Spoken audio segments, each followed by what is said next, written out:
नमस्कार दोस्तों, कैसे हैं आप लोग। डाउटनेट की इस लाइव क्लास में आप सभी का दिल से बहुत बहुत स्वागत है। मेरा नाम है अमित और मैं हूं आपका सामाजिक विज्ञान का अध्यापक।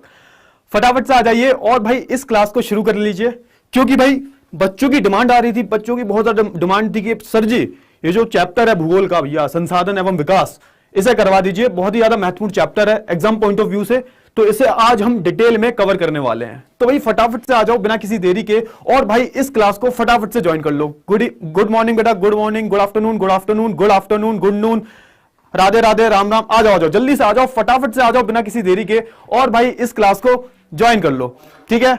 और जो भी बच्चे नए हैं, पहली बार इस चैनल पे आ रहे हैं, तो मैं उनसे बोलूंगा भैया हमारा जो परिवार है, ठीक है ना, इसका हिस्सा बनिएगा। सब्सक्राइब जरूर कर लिएगा, वो जो लाल बटन दिख रहा है ना, दबा देना। और भैया लेक्चर अगर पसंद आए तो लाइक भी करते रहिएगा।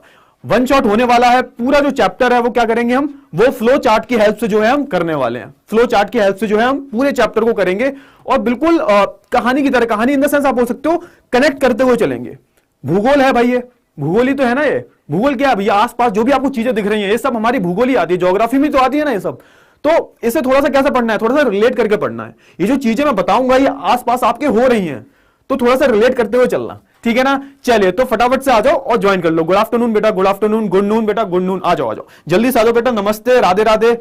चलिए शुरू करते हैं। फिर थोड़ा सा वेट कर लेते हैं, थोड़ा सा बच्चों का वेट कर लेते हैं। और भाई लाइक वाइक करते रहिएगा, पसंद आए तो, कुछ मन करे तो लिख भी दीजिएगा, ठीक है ना। चलिए तो आ जाओ फटाफट से आ जाओ। हाँ जी बेटा जी, पूरा चैप्टर होगा इस लेक्चर में। भाई पूरा चैप्टर करवाने वाला हूं मैं, वन शॉट टाइप होने वाला है। 1 घंटा, सवा 1 घंटा, 1.5 घंटे तक चलेगा पूरा चैप्टर, और शुरू से लेके एंड तक देखना है। और इस चीज की गारंटी मैं आपको देता हूं कि भैया जब ये चैप्टर खत्म होगा ना, कोई भी आपका जो डाउट है वो नहीं बचेगा। इस चैप्टर से जो भी चीजें इंपॉर्टेंट है वो सारी मैं आपको करवा दूंगा इस लेक्चर में। इतना मैं वादा करता हूं आपसे, प्रॉमिस है मेरा आपसे, ठीक है। तो आ जाओ फटाफट से बिना किसी देरी के। चलिए तो शुरू करें, फटाफट से बता दो, शुरू करते हैं। एक बारी सारे बच्चे मेरे को थम्स अप दे दो, फटाफट से सारे बच्चे जो है मेरे को थम्स अप दे दो बिना किसी देरी के, फिर हम शुरू कर देते हैं। चलिए चलिए जल्दी से जल्दी से। अरे बेटा लव यू टू, आओ जल्दी से आ जाओ। चलिए बहुत अच्छी बात है, थम्स अप भी आ चुके हैं बहुत सारे, तो शुरू करें। चलिए शुरू करते हैं हम।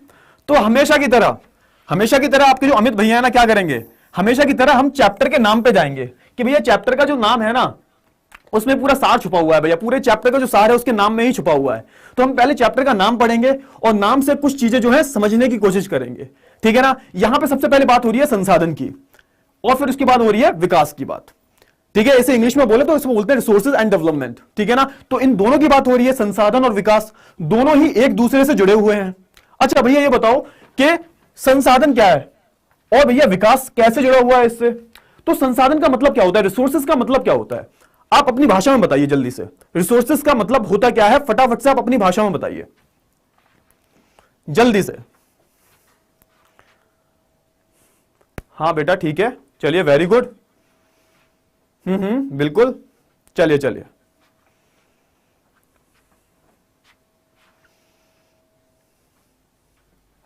चलिए तो बहुत अच्छी बात है, कई सारे बच्चे जो हैं बता रहे हैं, बताने की कोशिश कर रहे हैं। हाँ आवश्यकताओं की पूर्ति, बिल्कुल सही है बेटा। हाँ बेटा ध्यान से सुनो, देखो कोई भी ऐसी चीज, ध्यान से सुनिएगा, ठीक है ना। कोई भी ऐसी चीज जो हमारी आवश्यकताओं को पूरा कर रही है, उसे हम क्या बोलते हैं, उसे हम संसाधन बोलते हैं, ठीक है ना। अभी मैं आता हूं इसमें, देखो कोई भी ऐसी चीज हमारे पर्यावरण में, हमारे आसपास जो भी चीज है जो हमारी आवश्यकताओं को पूरा कर रही है, उसे हम क्या बोलते हैं, उसे हम संसाधन बोलते हैं। लेकिन ये क्या है भाई, क्या ये पूरी डेफिनेशन है, नहीं बिल्कुल भी नहीं, ये पूरी डेफिनेशन नहीं है। इसमें कई सारी और चीजें हैं, वो आती है, मैं बताऊंगा। सबसे पहले हम बात कर लेते हैं कि भैया जो चीजें हमारी आवश्यकताओं को पूरा कर रही हैं, उसे हम क्या बोल देते हैं, संसाधन बोल देते हैं। एक चीज ये हो गई। अब इसका मैं उदाहरण देता हूं, ठीक है ना। हर चीज को ना उदाहरण की हेल्प से समझते हैं ना, तो वो और अच्छे से क्लियर हो जाती है। जैसे आप फोन लेके पकड़े हो, अभी फोन पकड़े हो, लाइव क्लास मेरी चल रही है, तो भैया आपके पास क्या है, आपका जो फोन है वो क्या हो गया, आपके लिए संसाधन हो गया। क्यों, क्योंकि वो आपकी जो नीड्स हैं उसे सेटिस्फाई कर रहा है भैया, आपकी जो आवश्यकताएं हैं पूरा कर रहा है भैया। अगर आपके पास फोन नहीं होगा तो पबजी कैसे खेलोगे, पढ़ाई कैसे करोगे, ठीक है। तो फोन क्या हो गया आपके लिए, संसाधन हो गया। अब मेरे लिए संसाधन क्या है भाई, मेरे लिए संसाधन देखो, ये टीवी सामने लगा है, जो बहुत बड़ी स्क्रीन लगी है, ये मेरे लिए संसाधन है। सामने जो कैमरा लगा हुआ है, ये मेरे लिए संसाधन है। क्यों, अगर भैया ये जो स्क्रीन नहीं लगी होगी और सामने कैमरा नहीं होगा तो मैं आपको कैसे पढ़ाऊंगा। तो ये मेरी नीड्स को सेटिस्फाई कर रहा है, ठीक है ना, ये मेरी जो आवश्यकताएं हैं इन्हें पूरा कर रहा है, तो ये मेरे लिए क्या हो गया, ये मेरे लिए संसाधन हो गया। अच्छा, अब एक बात कर लेते हैं, चलिए, तो सबसे पहले मैंने क्या बात बताई भैया, जो भी चीजें, जो हमारे, जो भी वस्तुएं हैं, जो भी पर्यावरण में चीजें हैं जो हमारी नीड्स को सेटिस्फाई कर रही हैं, वो क्या है, वो संसाधन हो गए। क्या इतनी ही सही डेफिनेशन है? इसमें तीन चीजें जो हैं जुड़ जाती हैं। वो कोई भी चीज संसाधन कब होगी, जब उसमें तीन चीजें जुड़ जाती हैं। पहली, प्रौद्योगिकी, प्रौद्योगिकी यानी कि जो तकनीक है, जो टेक्नोलॉजी है वो। अब एक बात बताओ, सामने आप फोन चला रहे हो, उसमें क्या लगी है, पूरी की पूरी जो है उसमें तकनीक लगी है, भाई टेक्नोलॉजी का खेल है। मैं भाई यहां से बैठ के, मैं गुड़गांव से बैठ के आपको पढ़ा रहा हूं, ये क्या है भाई, टेक्नोलॉजी है ना। तो भैया देखो, पर्यावरण में अगर मैं बात करूं, पर्यावरण मेरे मुंह से निकल रहा है बार बार, पता नहीं क्यों। अगर मैं संसाधन की बात करूं तो यहां पे प्रौद्योगिकी हो गई पहले, जो टेक्नोलॉजी है उसका बहुत अहम रोल होता है, ये चीज होनी चाहिए। अगर किसी भी चीज को क्या होना है भैया, कोई भी चीज अगर संसाधन अगर आप बोल रहे हो तो उसमें पहली बात क्या होनी चाहिए, प्रौद्योगिकी होनी चाहिए। फिर दूसरी चीज भैया आर्थिक रूप से संभव, यानी कि भैया ऐसा होना चाहिए कि ये जो आर्थिक रूप से संभव हो। अब एक बात बताओ, मान लो खुदाई हुई, आपको पता चला किसी जमीन के अंदर ना बहुत सारा सोना गड़ा हुआ है, पता चला, सिर्फ ऐसा आप अनुमान लगा रहे हो। अब आपने करीबन 100 करोड़ रुपए लगा लिए उस पर, आपने 100 करोड़ लगाए और उसमें खोदा। फिर जब आपने पूरा खोदा, नीचे क्या निकला, नीचे सिर्फ 5 ग्राम सोना निकला। तो यहां पे क्या हुआ, यहां पे तो आपको नुकसान हो गया। यानी कि क्या है इसका मतलब, यानी कि इसका मतलब यह है कि भैया ये इकोनॉमिकली फीजिबल नहीं है।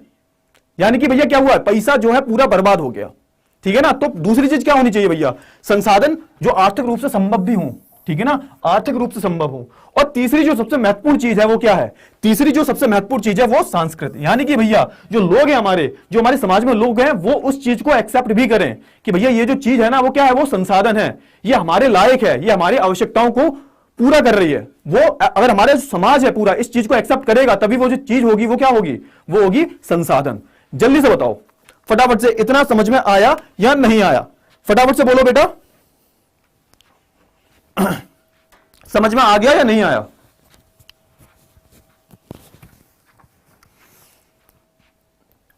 चलिए, और एक जरूरी अनाउंसमेंट और है कि भैया हमारा, आपको पता होगा, टॉपर्स 2.0 जो बैच है वो लॉन्च हो गया है, ठीक है ना। अगर आप इसमें इंटरेस्टेड हो तो आप इसे ज्वाइन कर सकते हो, स्क्रीन पर आपको नंबर दिख रहा होगा, इस पर कॉल करके। और इसमें वही है कि हम आपको मैराथन्स वगैरह कराएंगे, डिटेल में जो चीजें हैं एग्जाम पॉइंट ऑफ व्यू से वो हम आपको करवाने वाले हैं। तो प्लीज आप इस कोर्स को, बहुत ही रीजनेबल प्राइस पे है, 999 रुपए में है, तो आप इसे कंसीडर कर सकते हो अगर आपको ऐसा लग रहा है कि अपनी प्रिपरेशन को और ज्यादा बेहतर बनाना है तो, ठीक है।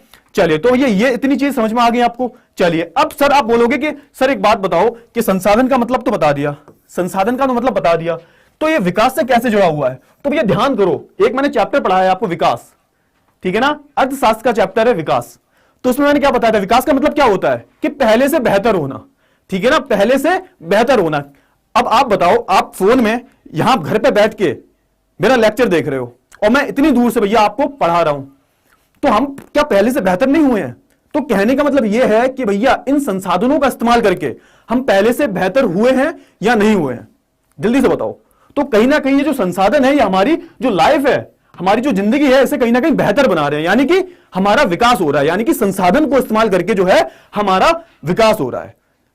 तो हम बोल सकते हैं कि भैया जो संसाधन है, ठीक है, सीधे सीधे जुड़ा हुआ है किससे, विकास से। अगर संसाधन को हम अच्छे से इस्तेमाल कर रहे हैं तो उससे सीधा सीधा क्या देखने को मिलेगा कि हमारा भैया विकास होगा, हम पहले से बेहतर होंगे। इतना समझ में आ गया। तो आई होप आपको जो पूरे चैप्टर की जो आउटलाइन है वो क्लियर हो गई होगी, समझ में आ गया ना। चलिए, बहुत अच्छी बात है, आगे बढ़ जाते हैं बिना किसी देरी के। तो एक चीज तो मैंने समझा दी आपको, अब एक चीज और समझ लो, एक चीज और समझ लो भैया, ये जो जितनी भी चीजें हैं, जितनी भी हम संसाधनों की बात कर रहे हैं ना, ये बिना मानव के तो पॉसिबल ही नहीं है। अब एक बात बताओ, जो इंसान है, इंसानों ने ही तो इसका नाम दिया संसाधन। जब इंसान ही नहीं होंगे तो फायदा क्या है, ठीक है ना। तो जो इंसान है, यहां पे थोड़ा इंग्लिश में लिखा हुआ है तो समझने की कोशिश करना, हिंदी बता दूंगा। देखो, ये ह्यूमन बींग्स यानी कि जो हमारे इंसान है, ठीक है ना, ये भैया किस पे डिपेंड होते हैं, नेचर पे, यानी कि भैया जो भी प्राकृतिक चीजें हैं इन पे डिपेंडेंट है। अब ये जो प्राकृतिक चीजें हैं इनका इस्तेमाल करते हैं, फिर क्या करते हैं भैया, फिर इसको तकनीक की मदद से भैया ऐसे क्या बनाते हैं भैया, और ज्यादा यूजफुल बनाते हैं भैया। एक उदाहरण देता हूं मैं आपको, गन्ना, जो चीनी होती है वो गन्ने से बनती है। अब ऐसा तो है नहीं चीनी जो है पेड़ पर लगती होगी, चीनी पेड़ पर थोड़ा ना लगती है। अब भैया यहां पे जो लोग हैं, लोग क्या करते हैं भैया, गन्ने से क्या निकालते हैं, चीनी निकालते हैं, और उसका पूरा प्रोसेस होता है भैया, तो भैया उसकी पूरी टेक्नोलॉजी होती है ना, कि मिल होती है, मिल में बड़ी बड़ी मशीनें होती हैं, उससे क्या निकाला जाता है, उससे भैया चीनी बनती है, गन्ने से चीनी बनती है। अब जरा सोच के देखो इसमें कहीं ना कहीं तकनीक का इस्तेमाल है या नहीं है, ठीक है। तो यहां पे जो तीनों ये चीजें, और तीसरी बात क्या है, तीसरी बात है इंस्टीट्यूशन। तो इंस्टीट्यूशन का यहां पर मतलब क्या है, इंस्टीट्यूशन मतलब संस्थान। अब मान लो जहां भी जो गन्ना है उसे पूरा प्रोसेस किया जा रहा है, वहां पे पूरी की पूरी बड़ी सी जो है इंडस्ट्री खुल गई होगी, जहां पे भैया हजारों वर्कर्स जो है काम कर रहे होंगे। तो ये क्या हो गया भैया, ये इंस्टीट्यूशन हो गया, यानी कि बहुत बड़ा संस्थान हो गया, जहां पे ये जो सारी चीजें हैं वो हो रही हैं।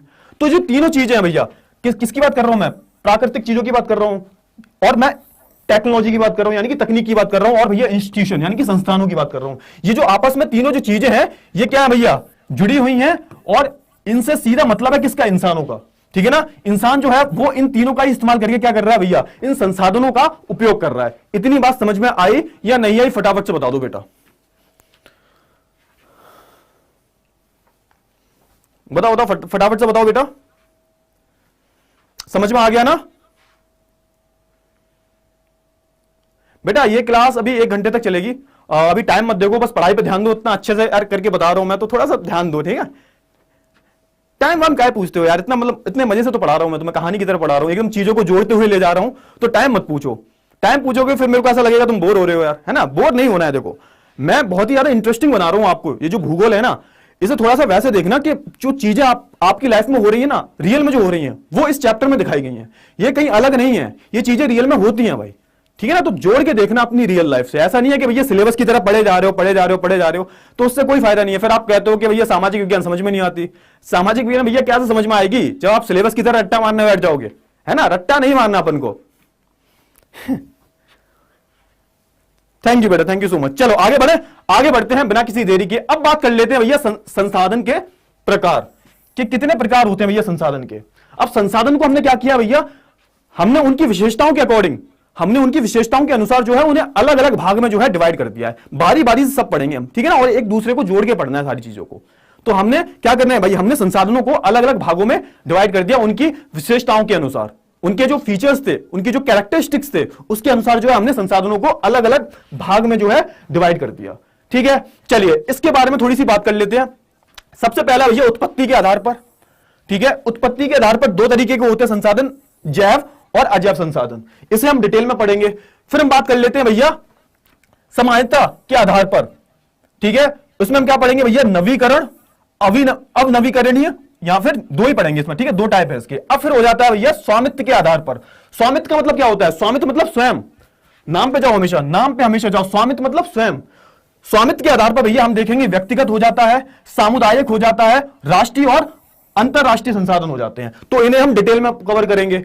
फिर हम बात करेंगे विकास। विकास के स्तर पर जो है हमने कितने भागों में डिवाइड किया भैया, हमने 3 पार्ट्स में बांट दिया, संभावी, विकसित भंडार और भैया संचित कोश, ठीक है। इन सबको जो है हम डिटेल में कवर करने वाले हैं, तो रेडी रहिएगा भैया, कमर की पेटी कस लो थोड़ा सा। अभी तक क्या था भैया, अभी तक मैंने पूरे चैप्टर की आउटलाइन क्लियर करवाई है, इस चैप्टर का जो नाम है ना वो क्लियर हो गया होगा आपको। अब हम जो है एक्चुअल में चैप्टर पढ़ने जा रहे हैं, ठीक है। अब हमारा जो चैप्टर है सही मायने में जो है शुरू हुआ है, ठीक है। चलिए आगे बढ़ते हैं। बच्चे काफी कम दिखाई दे रहे हैं बेटा, और लाइक वाइक करते रहिएगा बेटा, लाइक बहुत कम दिख रहे हैं मेरे को। कम से कम जब क्लास खत्म हो ना, कम से कम 600 लाइक तो होने चाहिए, कम से कम, ठीक है। चलिए आगे बढ़ते हैं। आप बात कर लेते हैं सबसे पहला वाला, उत्पत्ति के आधार पर, ऑरिजिन के आधार पर जो है जो संसाधन है भाई, उसे हमने 2 भागों में डिवाइड कर लिया है, एक तो जैव संसाधन और एक अजैव। मतलब उनकी जो संसाधनों की उत्पत्ति जो हुई है उसके आधार पर हमने 2 टाइप में बांट लिया है, एक तो है भैया जैव संसाधन और एक अजैव संसाधन, ठीक है। अब ये जैव संसाधन क्या होते हैं, जैव संसाधन क्या होते हैं, जैव मतलब जीवन, जिनके अंदर जान है। तो ये जैव संसाधन में क्या आ गए भैया, मनुष्य हो गए, जानवर हो गए, वनस्पति क्या है, वनस्पति भी आप बोल सकते हो जैव संसाधनों में से है, ठीक है। जिनके अंदर क्या होती है, जान होती है, उसे हम क्या बोलते हैं, जैव संसाधन बोलते हैं। अब आप एक बात बताओ, हम मानव जो है वो क्या है, वो भी तो एक संसाधन है ना। जानवर जो है वो भी तो एक संसाधन है भैया। भैंस दूध देती है, दूध से आप क्या बनाते हो, दही बनाते हो, खोया बनाते हो, पनीर बनाते हो।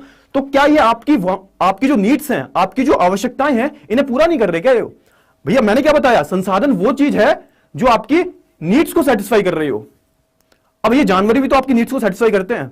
हम इंसान जो है ये खुद एक संसाधन है, मैंने बताया मानव भी एक क्या है, संसाधन है। ये एक चैप्टर भी है पूरा पूरा, जो मानव है वो भी एक संसाधन है। अब एक बात बताओ, ये जो जमीन में से क्या निकलता है, सोना निकलता है।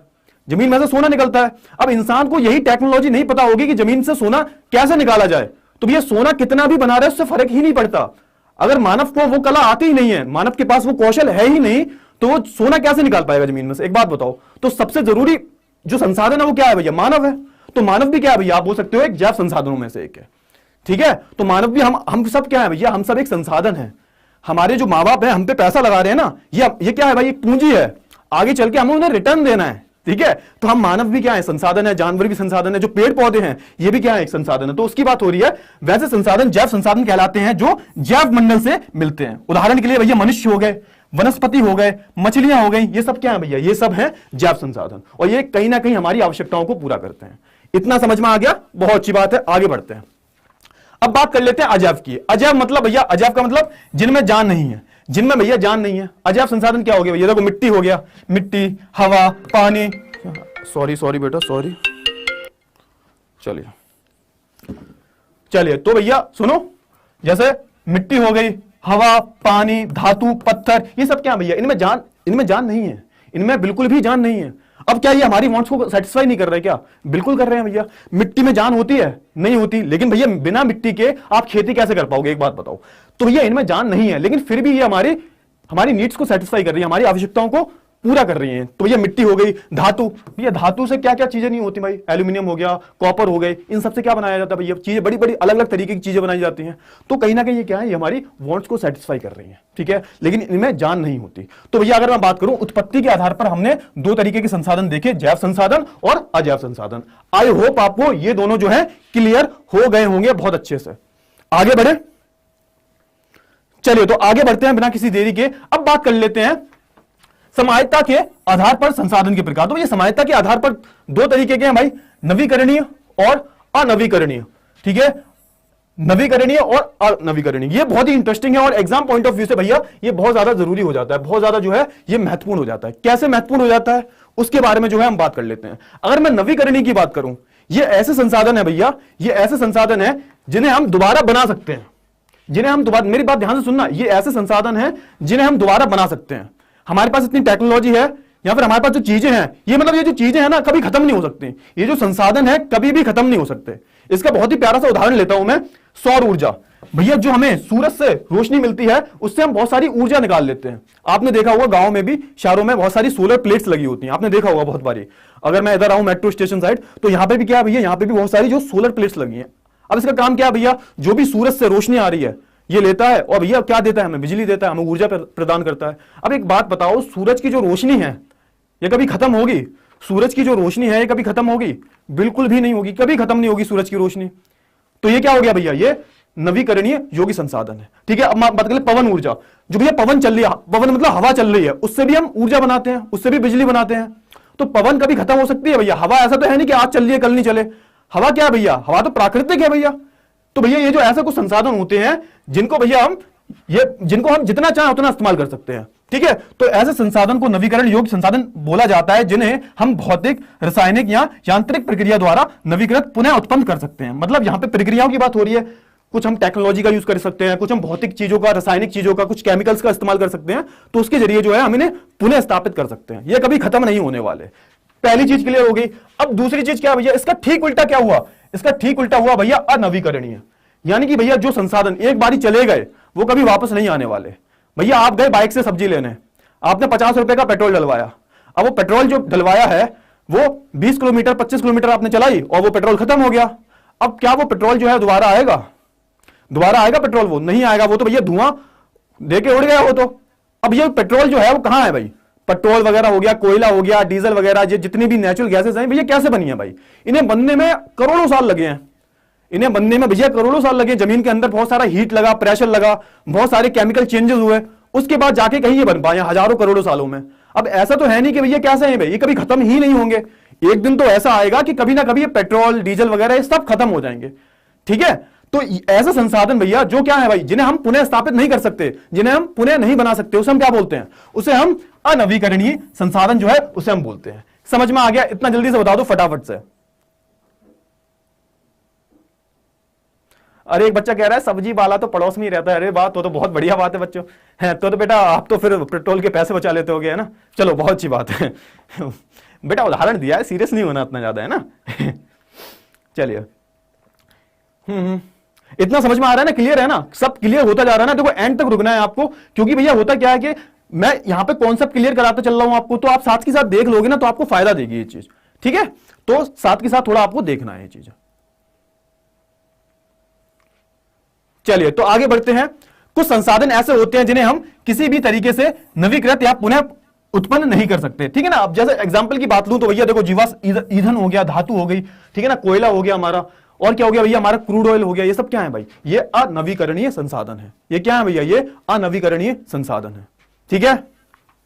हाँ बेटा ये वन शॉट है, हिमांशु बेटा ये वन शॉट है, बिल्कुल वन शॉट है, ठीक है ना। चलिए आगे चलते हैं, आगे बढ़ते हैं। अब अगले पे आ जाते हैं भैया, स्वामित्व के आधार पर संसाधन जो है, यानी कि स्वामित्व मतलब स्वयं, स्वामित्व का मतलब क्या हो गया, थोड़ा स्वयं की भावना आ रही है ना। तो यहां पे क्या हो गया, यहां पे ओनरशिप के आधार पर। तो यहां पे पहला क्या है भैया, पहला है व्यक्तिगत संसाधन, इसे हम क्या बोलते हैं, प्राइवेट रिसोर्सेज बोलते हैं। भैया आपका जो घर है वो आप ही का तो है ना, कोई दूसरा इंसान तो उसमें बिना आपकी परमिशन के आ नहीं सकता। आपका घर हो गया, आपका गार्डन हो गया, आपकी जो प्रॉपर्टी, आपके जो खेत वगैरह हैं वो क्या है भाई, वो सब भाई क्या है, व्यक्तिगत संसाधन में आ जाते हैं। यानी कि ऐसे संसाधन जहां पे सिर्फ आप ही का हक है, जहां पे क्या भैया, जहां पे आपका निजी हक है, उसे हम क्या बोलते हैं, उसे हम प्राकृतिक, उसे हम व्यक्तिगत संसाधन बोल देते हैं, ठीक है ना। अब आ जाता है भैया सामुदायिक संसाधन। सामुदायिक संसाधन क्या भैया, जिसपे पूरा का पूरा जो समुदाय है जहां पर रह रहे हो उन सबका हक है, उसे हम क्या बोलते हैं, उसे हम सामुदायिक संसाधन बोलते हैं। जैसे मैं एग्जांपल देता हूं भैया, आपने देखा होगा आपकी जो सोसाइटीज होती हैं, जो अच्छी अच्छी सोसाइटीज होती हैं, वहां पे पार्क होते हैं, बीच में पार्क बने होते हैं। तो शाम के टाइम पे आप देखते हो गली में जो बड़े बूढ़े लोग हैं वो थोड़ा योगा करने आते हैं, बच्चे खेलने आते हैं। तो ऐसा तो है नहीं वो किसी एक का पार्क है, वहां पे तो कोई भी जा सकता है भैया। वो तो क्या भैया, वो सरकारी किस्म का है भाई, कोई भी जा सकता है। पूरी की पूरी एक कम्युनिटी जो है वहां पे, सोसाइटी जो रह रही है, उन सबका हक है उस पर। तो ऐसे संसाधनों को क्या बोलेंगे हम, ऐसे संसाधनों को हम सामुदायिक संसाधन बोलेंगे, ठीक है। चीजों को थोड़ा जोड़ते हुए जाना है। अब आ जाते हैं नेक्स्ट पे भाई, राष्ट्रीय संसाधन। अब ये राष्ट्रीय संसाधन की बात करूं तो ये दोनों जो है ना, व्यक्तिगत संसाधन और सामुदायिक संसाधन, ये कहीं ना कहीं इसका ही पार्ट है, ठीक है ना। ये बहुत बड़ा ब्रॉड टर्म है, ये नैरो टर्म है, ये छोटे छोटे टर्म है। राष्ट्रीय की बात करूं यानी कि ऐसे संसाधन जो सरकार के हैं, और जो सरकार के होते हैं भैया उस पर तो सबका हक होता है, ठीक है ना। कोई भी सरकारी जो चीज है, मान लो सरकार ने सड़क बनवाई है, तो ऐसा तो है नहीं सड़क पर कोई एक अकेला इंसान चलेगा, उसके पिताजी की सड़क तो है नहीं, सरकार ने पैसा लगाया तो सब चल सकते हैं। तो आप बोल सकते हो राष्ट्रीय संसाधन कौन होते हैं भैया, ठीक है ना, जिनका स्वामित्व राष्ट्र के पास होता है। राष्ट्र मतलब आप बोल सकते हो सरकार के पास होता है, पूरे पूरे राष्ट्र का हक होता है उस पर। इतना समझ में आया। अब बात कर लेते हैं भैया अंतरराष्ट्रीय संसाधन।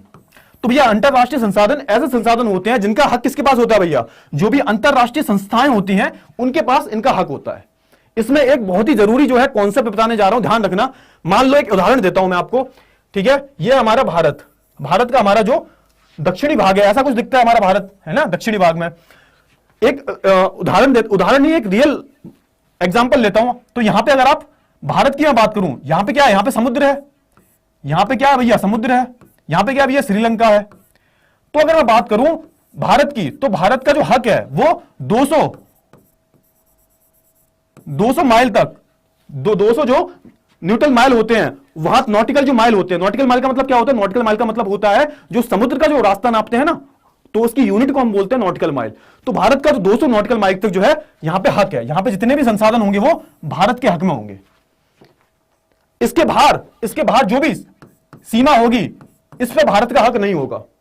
इस पे किसका हक होगा, तो इस पे भैया जो अंतरराष्ट्रीय संस्थाएं हैं इनका हक है। तो इनकी बिना परमिशन के जो है यहां पे कोई नहीं जा सकता, यानी कि यहां पे जो भी संसाधन है इनका इस्तेमाल नहीं कर सकता। बाकी जो 200 नॉटिकल माइल के अंदर जो है भारत किसी भी संसाधन को इस्तेमाल कर सकता है।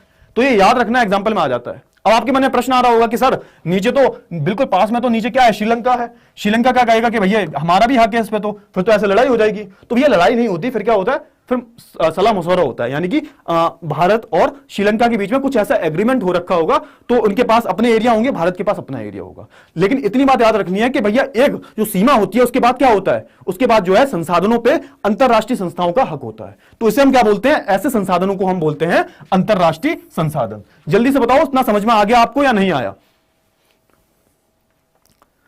अरे हम पढ़ा रहे हैं, वो आशिकी चल रही है वहां पे, देखो। अरे बेटा पढ़ लो बेटा, 3 महीने रह गए हैं, आशिकी तो बाद में भी होती रहेगी। क्या बात कर रहे, पसीना आ गया पढ़ाते पढ़ाते यहां पे।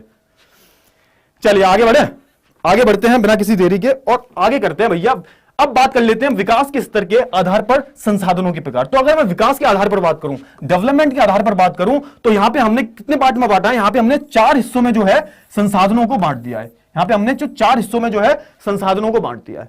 अगर मैं बात करूं संभावी संसाधन, संभावी संसाधन कौन से संसाधन है? जिनका उपयोग तो भैया वर्तमान में पॉसिबल है, ऐसे संसाधन जिनका उपयोग हम कर सकते हैं बहुत अच्छे से। हमारे पास सब कुछ है, टेक्नोलॉजी वगैरह सब कुछ है हमारे पास, हम कर सकते हैं, लेकिन हम कर नहीं रहे हैं। ठीक है ना, जिनका उपयोग वर्तमान में नहीं हो रहा है। ठीक है ना, कर सकते हैं लेकिन हम कर नहीं रहे हैं।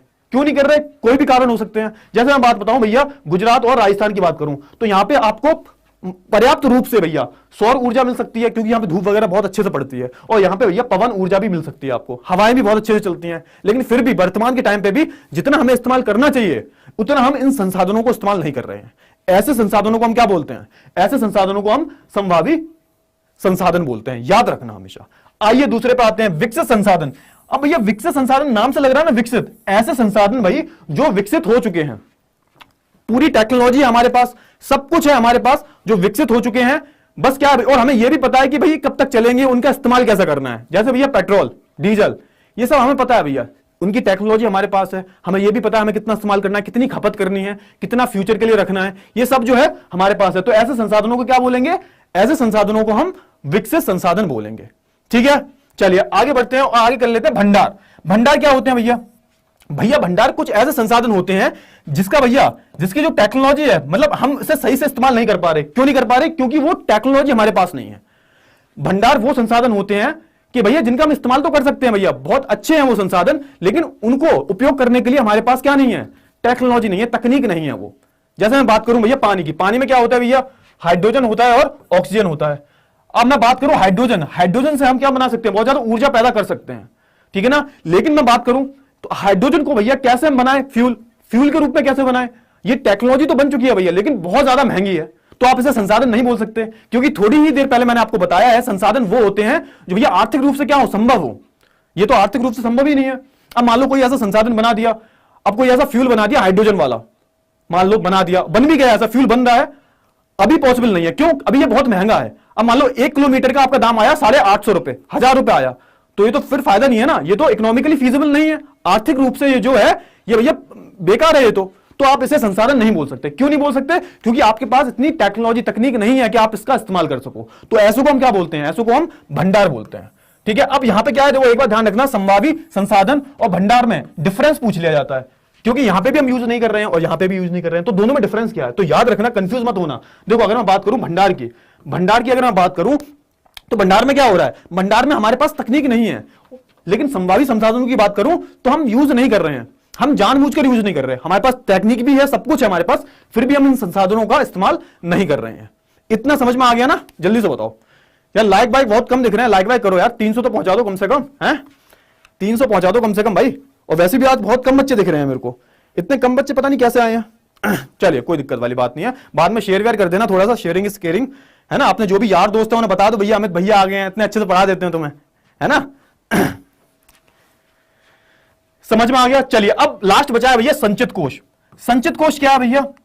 तो इसमें क्या है भैया, देखो ये भंडार का हिस्सा होते हैं, ये क्या भैया, ये भंडार का ही हिस्सा है। इसके उपयोग के लिए टेक्नोलॉजी तो मौजूद है, इसमें डिफरेंस क्या है? देखो संचित कोष की बात करूं तो ये किसका हिस्सा है? ये भंडार का ही हिस्सा है, और इसके लिए हमारे पास टेक्नोलॉजी भी है भाई, हमारे पास तकनीक भी मौजूद है, लेकिन भैया उसका जो सही ढंग से इस्तेमाल नहीं कर रहे हैं। क्यों नहीं कर रहे भैया? हमें क्या करना है भैया, अब मान लो जैसे डैम है, डैम, अब डैम से भैया या तो आप इकट्ठा पानी रोक के भैया पूरी बिजली बना दो, या फिर उसे क्या करो भैया, अपनी जो हमारी फ्यूचर जनरेशन है उसके लिए भी कुछ बचा के रखो।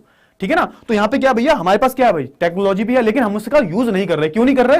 क्योंकि हमें फ्यूचर जनरेशन के लिए रखनी है, हम उसका हिसाब से अभी यूज नहीं कर रहे। क्यों नहीं कर रहे? उतनी रिक्वायरमेंट नहीं है अभी। ठीक है, तो इस वजह से हम क्या बोलते हैं, संचित कोष बोलते हैं। इतना आपको जो है आई होप समझ में आ गया होगा। ठीक है, चलिए बहुत अच्छी बात है। तो हमने कितना पढ़ लिया भैया, हमने ये सब कुछ जो है कंप्लीट कर लिया है। आधा घंटा हो चुका है, अभी हमारा चैप्टर जो है आधा भी कंप्लीट नहीं हुआ। ठीक है ना, तो कम से कम 1 से 1.5 घंटे जो है लेक्चर चलेगा। प्लीज एंड तक रहिएगा, खुशी मिलेगी, और एंड में मैं गारंटी देता हूं कि भैया आपको ना सब कुछ आ चुका होगा, इतनी गारंटी मैं आपको देता हूं। ठीक है, चलिए आगे बढ़ते हैं बिना किसी देरी के। अब बात कर लेते हैं संसाधनों का अंधाधुंध इस्तेमाल। अब हुआ क्या, देखो अब इंसान क्या है, इंसान तो इंसान ही है, इंसान तो इंसान ही है भाई। इंसान ने हर चीज, इंसान तो भैया जानवर से बढ़कर है। इंसान के हाथ में जब कोई चीज आ जाती है तो इंसान छोड़ता थोड़ा ना उसको, जब तक चूस नहीं लेता तब तक इंसान नहीं छोड़ता उस चीज को। तो भैया हमने क्या किया, भैया हमने बहुत ज्यादा अंधाधुंध इस्तेमाल किया है, हमने बहुत ही ज्यादा अंधाधुंध इस्तेमाल किया है। इसकी वजह से क्या हुआ भाई, इसकी वजह से जो है हमारे पर्यावरण को बहुत ही ज्यादा नुकसान पहुंचा है, हमारे जो संसाधन है वो धीरे धीरे लुप्त होते जा रहे हैं। ये सारी जो समस्याएं हैं वो हमें देखने को मिल रही हैं। जैसे कि भैया क्या ग्लोबल वार्मिंग, ग्लोबल वार्मिंग क्या होता है भाई, ग्लोबल वार्मिंग इसका मतलब क्या हुआ, जो ग्लोब है हमारा यानी कि पूरा हमारा जो अर्थ है भैया, इसका जो टेम्परेचर है भाई वो धीरे धीरे बढ़ता जा रहा है। क्यों बढ़ता जा रहा है भैया, क्योंकि इतने ज्यादा पॉल्यूशन है, इतनी ज्यादा इंडस्ट्रीज लग चुकी हैं। इससे क्या हो रहा है भैया, हमारी पूरी दुनिया है, हमारा पूरा जो अर्थ है, इसका जो टेम्परेचर है, इसका जो तापमान है ये बढ़ता जा रहा है। अब ये तापमान बढ़ना कोई अच्छी बात नहीं होती। तो आप देखते होंगे ये जो बड़े बड़े ग्लेशियर्स हैं बर्फ के, ये पिघल रहे हैं भाई, और अगर सारे ग्लेशियर्स पिघल गए तो क्या होगा, तो भैया बाढ़ आ जाएगी, सुनामी आ जाएगी, सब कुछ बर्बाद हो जाएगा। ठीक है ना। तो ग्लोबल वार्मिंग और क्या भैया, परितंत्र पर खतरा, हमारा जो इकोसिस्टम है, ठीक है ना, जहां हम रह रहे हैं पूरा का पूरा जो इकोसिस्टम डेवलप कर रखा है उसे खतरा है। और क्या क्या भैया, ओजोन लेयर में सूरा। भैया ओजोन लेयर क्या होती है, ओजोन लेयर देखो हमारा जो अर्थ है भाई, हमारा जो अर्थ है पूरा ये किससे घिरा हुआ है, ये ओजोन लेयर जो है ना, एक लेयर है हमारे अर्थ के पूरे ऊपर, उसे हम बोलते हैं ओजोन लेयर। तो सूरज की जो भी किरणें आती हैं, जो भी आप बोल सकते हो, जो भी बहुत ही हार्मफुल, जो बहुत ही हानिकारक जो किरणें आती हैं, उसे आने में ये जो ओजोन लेयर है ना, ये बचाता है। लेकिन अब क्या हुआ भैया, हुआ ये भैया, इतना पॉल्यूशन हो चुका है, इतनी सारी चीजें हो चुकी हैं, तो ये जो ओजोन लेयर है ना, इसमें सुराग होते जा रहे हैं। अब इससे क्या बढ़ रहा है खतरा, इससे भैया स्किन कैंसर का जो है खतरा बढ़ रहा है। और जो ओजोन लेयर होती है हमारी स्किन पे पड़ती है ना, ये जो ओजोन लेयर नहीं होती और जो सन की रेज हमारी स्किन पे पड़ती हैं, तो इससे क्या होता है, इससे हमारे स्किन कैंसर होने का खतरा होता है, और भी जो नई नई बीमारियां होती हैं खतरा होता है। क्यों, क्योंकि उनकी जो रेज होती हैं, सन की जो किरणें होती हैं, वो काफी कैसी होती हैं, काफी हार्मफुल होती हैं। ठीक है, ये हो गया। और बात कर लेते हैं, संसाधन कुछ सीमित लोगों के हाथ में है, ये सबसे बड़ी समस्या है भाई। कुछ अमीर जो लोग हैं वो हमारे संसाधनों पे कब्जा करके बैठ गए हैं। इस वजह से क्या हुआ है भैया, इस वजह से ये हुआ है कि भाई अमीरी और गरीबी का जो डिफरेंस है, कुछ लोग जो बहुत ज्यादा अमीर हैं और कुछ लोग जो बहुत ज्यादा गरीब हैं, इनके बीच का जो डिफरेंस है ये बहुत ज्यादा जो है बढ़ गया है। हाँ जी बेटा, टॉपर 2.0 जो बैच है वो शुरू हो गया है। बिल्कुल बेटा, शुरू हो गया है। आपको अगर लेना है तो स्क्रीन पे नंबर लिखा होगा, आप इस पे कॉल करके ले सकते हो। इसमें हम जो फ्रेश मैराथन्स हैं, लंबी लंबी मैराथन्स चलेंगी और एग्जाम पॉइंट ऑफ व्यू से ही पढ़ाया जाएगा, और इसकी जो आपकी तैयारी है ना और बेहतर हो जाएगी आपकी। ठीक है ना। यहाँ पे आपको प्रीवियस ईयर क्वेश्चंस वगैरह करवाए जाएंगे, सब कुछ जो है यहाँ पे करवाया जाएगा बेटा। और कोई भी आपको जानकारी चाहिए, अगर आप इंटरेस्टेड हो तो आपकी स्क्रीन पे नंबर दिखाई दे रहा होगा आपको, तो इस पे जो है आप कॉल कर सकते हो। सिर्फ 999 का ही है, बहुत ही रीजनेबल प्राइस है बेटा, आप ले सकते हो। ऐसे तो आप महीने पे खर्च कर देते होंगे, ठीक है ना, आपके कोचिंग वाले इतने महीने पे ले लेते होंगे, तो ये बहुत ही रीजनेबल प्राइस है। ठीक है ना। वैसे आपकी तैयारी हो रही है, लेकिन आपको अपनी तैयारी को और बढ़िया बढ़ाना है, तो ये जो कोर्स है ये बहुत बेहतरीन है। ठीक है, चलिए ये सारी चीजें हैं। अब भैया इसकी जरूरत क्या पड़ी भैया हमें, अब ये जो सब सारी चीजें हो रही थी भाई, ये सारी जो चीजें हो रही थी, हम अंधाधुंध इस्तेमाल कर रहे हैं, तो लोगों को क्या लगा कि भैया तो थोड़ा सा थम जाना चाहिए, हमें थोड़ा सा जो है हमें थम जाना चाहिए। अब हम क्या इस्तेमाल करेंगे भैया, अब हम सतत पोषणीय विकास, यानी कि भैया इसे क्या बोलते हैं, सस्टेनेबल डेवलपमेंट का इस्तेमाल कर सकते हैं। यानी कि इसका मतलब क्या हुआ, इसका मतलब ये हुआ कि भैया हम अपने रिसोर्सेज को कुछ ऐसा इस्तेमाल करें, ठीक है ना, हम अपने रिसोर्सेज को, हम अपने संसाधनों को कुछ ऐसा इस्तेमाल करें कि भैया पर्यावरण को भी हानि ना पहुंचे और हम भी अपनी जरूरतों को धीरे धीरे पूरा करता रहें। इसे हम क्या बोलते हैं, इसे हम बोलते हैं सतत पोषणीय विकास। इसे इंग्लिश में हम बोलते हैं सस्टेनेबल डेवलपमेंट। ठीक है, समझ में आ गया, सिंपल है ये। चलिए अब क्या बात कर लेते हैं, अब थोड़ा सा हम बात कर लेते हैं सतत पोषणीय विकास के बारे में। ठीक है ना, सतत पोषणीय विकास के बारे में बात कर लेते हैं, फिर हम एजेंडा 21 के बारे में बात करेंगे। बहुत ही ज्यादा एग्जाम पॉइंट ऑफ व्यू से जो है ये बहुत ही ज्यादा महत्वपूर्ण है, वेरी इंपॉर्टेंट, मार्क कर लो। तो जैसा कि मैंने आपको बताया भैया, विकास हो रहा है भैया, ठीक है ना, लेकिन विकास तो हो रहा है, विकास के साथ साथ जो है हम अपने पर्यावरण को भी जो है नुकसान पहुंचा रहे हैं। तो सस्टेनेबल डेवलपमेंट यानी कि सतत पोषणीय विकास का मतलब क्या है कि हम अपने यहां पे जो रह रहे हैं ना, तो यहां पे पर्यावरण को बचाते हुए चलें, पर्यावरण को कोई भी नुकसान ना हो, और धीरे धीरे जो है हम अपना डेवलपमेंट भी करें, अपना विकास भी करें, प्लस हम पर्यावरण को कोई नुकसान भी ना पहुंचाएं। तो ये जो सारी चीजें हैं ये हमें ध्यान में रखनी होंगी। बेटा एक मिनट, थोड़ा सा गर्मी लग रही है हमको, थोड़ा सा ये जैकेट उतार देता हूं मैं, यहां पे थोड़ी गर्मी हो गई है, एसी नहीं चलाया। चलिए कोई बात नहीं, बहुत बढ़िया। चलिए तो ये हो गया भैया हमारा सतत पोषणीय विकास। ठीक है, अगर इसकी मैं बात करूं तो भैया हुआ क्या, 1992 में, ये याद रखना, 1992 में एक जगह है भैया, एक देश है ब्राजील। ठीक है, ब्राजील एक देश है, यहां पे भैया रियो डे जेनेरो नाम का स्टेट है, यहां पे एक राज्य है।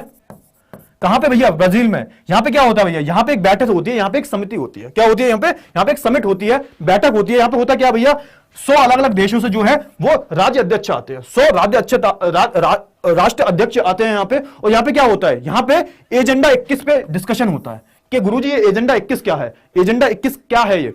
तो देखो एजेंडा का मतलब क्या होता है, जब हम कोई भी कार्य सूची बनाते हैं और उस पर पूरा डिस्कशन करते हैं कि भाई ये होना चाहिए, ये चीज नहीं होनी चाहिए, तो उसे हम क्या बोलते हैं, उसे हम एजेंडा 21 बोलते हैं। अब इसमें हुआ क्या भैया, होता यह है कि भैया देखो विश्व के जो नेता थे इसमें भाई इन्होंने पार्टिसिपेट किया, 1992 में हुआ था। कहां हुआ था भैया, तो यहां पे हुआ कहां पे था, तो ये ब्राजील में हुआ था। ब्राजील में कहां हुआ था, तो रियो डे जेनेरो एक स्टेट है यहां पे हुआ था, ठीक है ना। तो यहां पे संयुक्त राष्ट्र सम्मेलन में पर्यावरण और विकास पर क्या हुआ, यहां पे चर्चाएं हुई, और यहां पे ये डिसाइड किया गया भैया कि हम क्या करें कि हम अपनी फ्यूचर जनरेशन जो है, हमारी आने वाली जो पीढ़ी है, इनके लिए हम कुछ ना कुछ छोड़ के जाना चाहिए, और हमें संसाधनों का ऐसे इस्तेमाल करना चाहिए क्या ना हो कि भैया हमारे पर्यावरण को जो है हानि ना पहुंचे, और हमारी जो नीड्स हैं वो भी सेटिस्फाई हो सकें, हमारी जो जरूरत है उसे भी हम सेटिस्फाई कर सकें। तो ये जो सारी जो चीजें होती हैं इस पे बात हुई। इसमें क्या हुआ भैया, समान हितों पे बात हुई, गरीबी कम करने पे बात हुई, ठीक है ना, पारंपरिक जरूरतों पर जोर दिया गया, इसमें हर चीजों पे हुआ। यानी कि भैया इसमें यह भी डिसाइड हुआ कि देखो जो संसाधनों का कंट्रोल है वो कुछ अमीर लोगों के हाथ में है,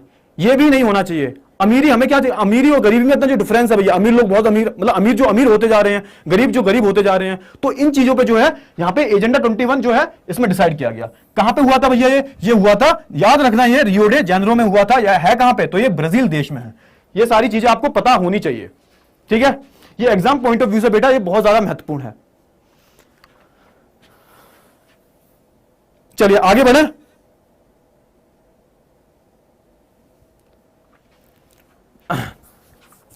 और कोई डाउट है आपका?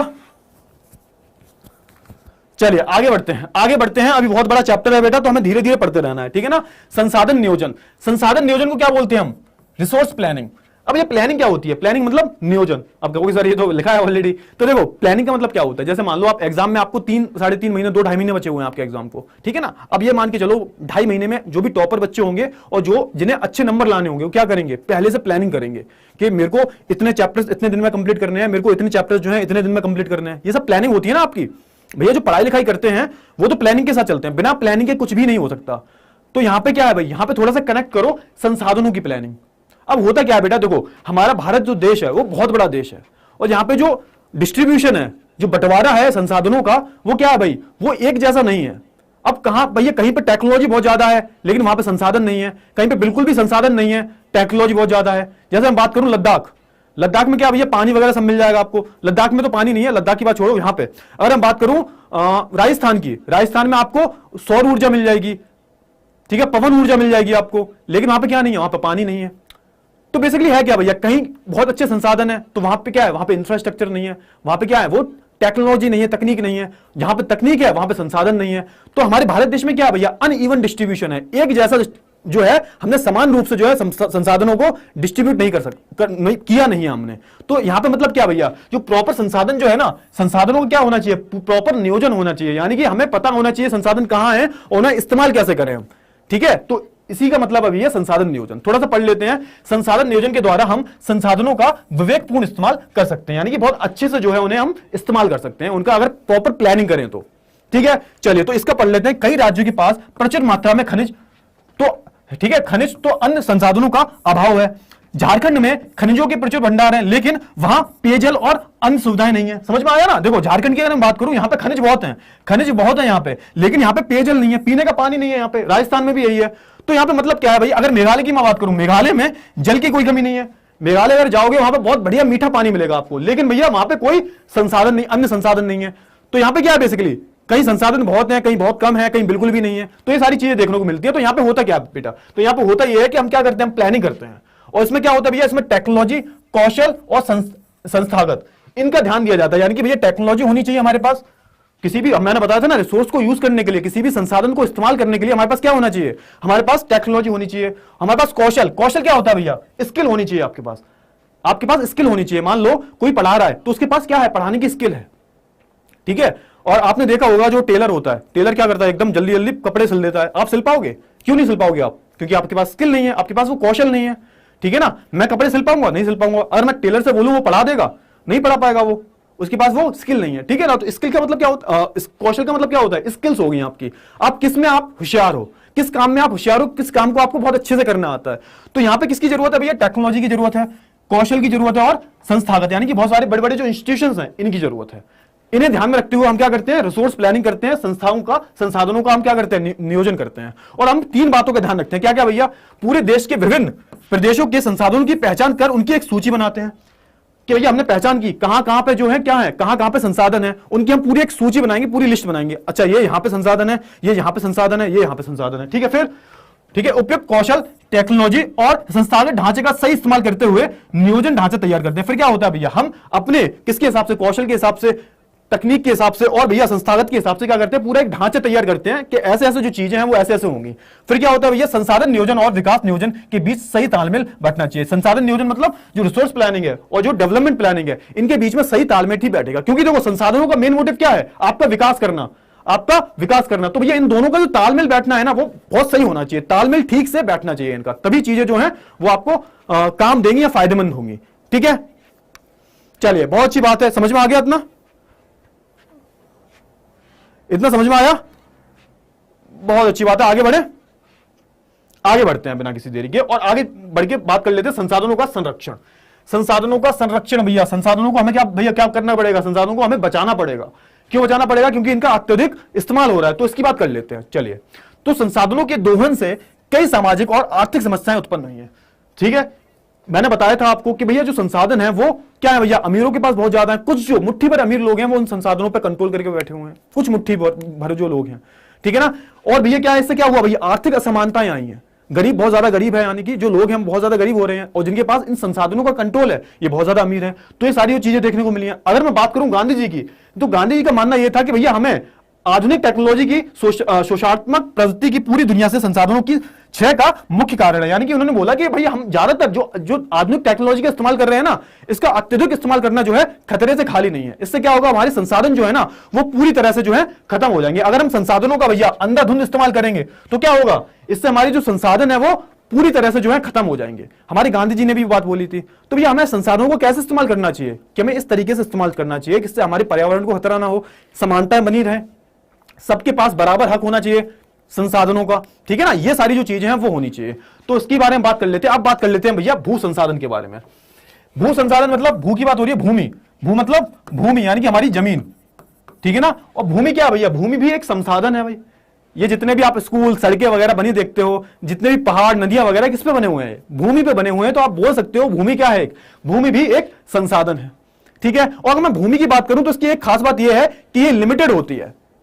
अब ऐसा नहीं है कि भूमि का जो साइज है आप बढ़ा लोगे, जैसे मान लो आपके पास 10 बीघा खेत है तो वो 10 बीघा ही रहेगा। और वो अलग बात है कि बगल वाले की जमीन आप कब्जा लो, वो अलग बात है, लेकिन जमीन का साइज जो है वो बढ़ता नहीं है। जमीन एक कैसा रिसोर्स है भाई, एक लिमिटेड रिसोर्स है भाई, आप इसे बढ़ा नहीं सकते। तो जमीन को हमने 3 भागों में डिवाइड कर दिया भैया। हमारे जमीन पर हमारी पूरी भूमि है, पहाड़ कितने हैं इसमें, मैदानी क्षेत्र कितने हैं, और भैया पठार कितने हैं, इन तीनों में हमने बांट दिया है। ठीक है ना, अगर मैं बात करूं पहाड़ों की, अगर मैं बात करूं पहाड़ों की, तो भारत की कुल जो भूमि है उसका जो 30% भाग पे क्या है, हमारी पूरी भूमि के 30% भाग पे क्या है भैया, पहाड़ है। ठीक है ना, और इन जो नदियां देखते हो आप, ये जो नदियां देखते हो ना आप, जो ब्रह्मपुत्र हो गई, गंगा हो गई, ठीक है ना, ये सब नदियां कहां से बहती हैं, पहाड़ों से ही बह के हुए आती हैं हमारी जमीन पर। तो इनकी बात करो, 12 मासी जो नदियां देखने को आपको मिलती हैं वो इन पहाड़ों की वजह से ही देखने को मिलती हैं। और ये अपने साथ जो है बहुत सारी गाद लेके हुए आती है, बहुत सारी मिट्टी जो लेके हुए आती है, वो क्या होती है भैया, उस पर हम खेती करते हैं। ठीक है ना, तो पहाड़ हो गए। अगर मैं बात कर लूं मैदान की, तो मैदान कितने परसेंट है भैया, तो भैया पूरे भूमि की मैं बात करूं उसका 43% हिस्से पे क्या है भैया, मैदानी क्षेत्र है, जहां पे हम रहते हैं, जहां पे हम लोग रह रहे हैं, क्या है भैया, मैदानी क्षेत्र। यूपी, बिहार, दिल्ली, हरियाणा, ये सब क्या भैया, ये सब आप बोल सकते हो मैदानी क्षेत्र में आ जाते हैं।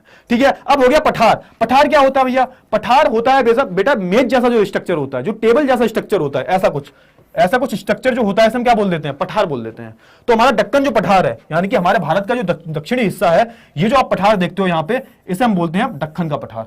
अब इसकी कितनी परसेंटेज है भाई, कुल 27% भाग पे जो है हमारे भारत के भाग पे, हमारी भूमि के भाग पे जो है पठार देखने को हमको मिलता है। ठीक है ना, इन पठारों के फायदे क्या है भैया, तो यहाँ पे हमें क्या मिलते हैं भैया, खनिज पदार्थ मिलते हैं भैया, जीवाश्म ईंधन मिलते हैं, और भैया वन संपदा मिलती है। यहाँ पे बहुत सारी जो चीजें हैं, बहुत सारी जो संसाधन है हमें, खनिज पदार्थ वगैरह, वो हमें यहाँ पे पाए जाते हैं। तो अगर मैं भूमि की बात करूं, भूमि क्या है, भूमि भी एक तरीके का संसाधन है। क्यों है भैया, भूमि के अंदर ही तो सारी चीजें पाई जाती है, कोयला हो गया, ठीक है ना, और क्या हो गया, ये सोना हो गया, चांदी हो गया, ये सब किस में पाए जाते हैं, ये भैया जमीन के अंदर पाए जाते हैं। तो जमीन हमारी क्या हुई, जमीन भी हमारा एक बहुत ही महत्वपूर्ण संसाधन आप बोल सकते हो। ठीक है, फटाफट से बताओ समझ में आया नहीं आया।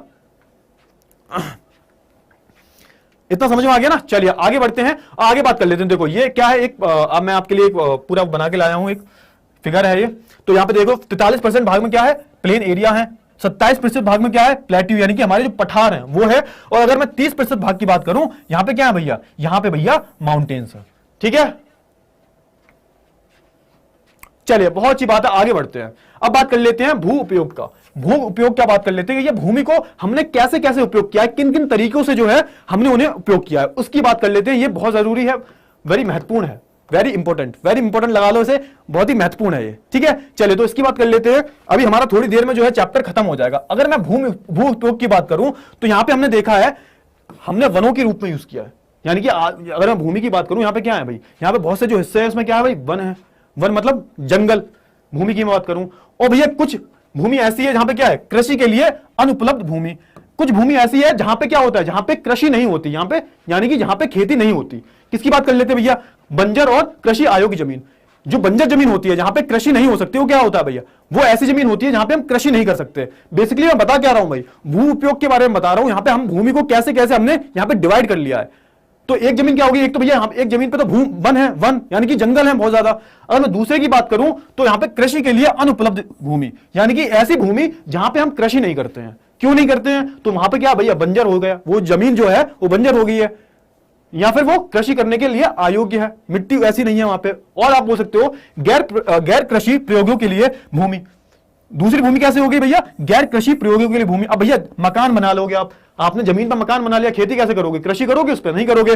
सड़क बन गई, कारखाने बन गए, ये सब किस में आती हैं भाई, ये सब ऐसी भूमि में आती हैं जिन्हें हम कृषि के लिए इस्तेमाल नहीं कर सकते। तो पहला क्या हो गया हमारा, पहला वन हो गया। दूसरा क्या हो गया, एक ऐसी भूमि जिसे हम कृषि के रूप में उपयोग नहीं कर सकते। इसके दो पार्ट हैं, पहला बंजर जमीन हो गई, बंजर जमीन पर जो हम है क्या नहीं कर सकते, बंजर जमीन पर हम खेती नहीं कर सकते। दूसरा क्या हो गया, दूसरा हो गया भैया गैर कृषि प्रयोगों के लिए जो भूमि होती है, यानी कि सड़क बन गई, आपके मकान बन गए, ये सारी चीजें, इंडस्ट्रीज बन गई, बड़ी बड़ी फैक्ट्री बन गई, ये सब क्या है भैया, ये सब आप बोल सकते हो क्या है, ये ऐसी भूमि है जिसपे आप कृषि नहीं कर सकते। ठीक है, अब आते हैं तीसरे पे, ये पहला हो गया, ये दूसरा हो गया, अब आते हैं तीसरी पे। इसका मतलब है प्रति भूमि के अतिरिक्त अन्य कृषि अयोग्य भूमि।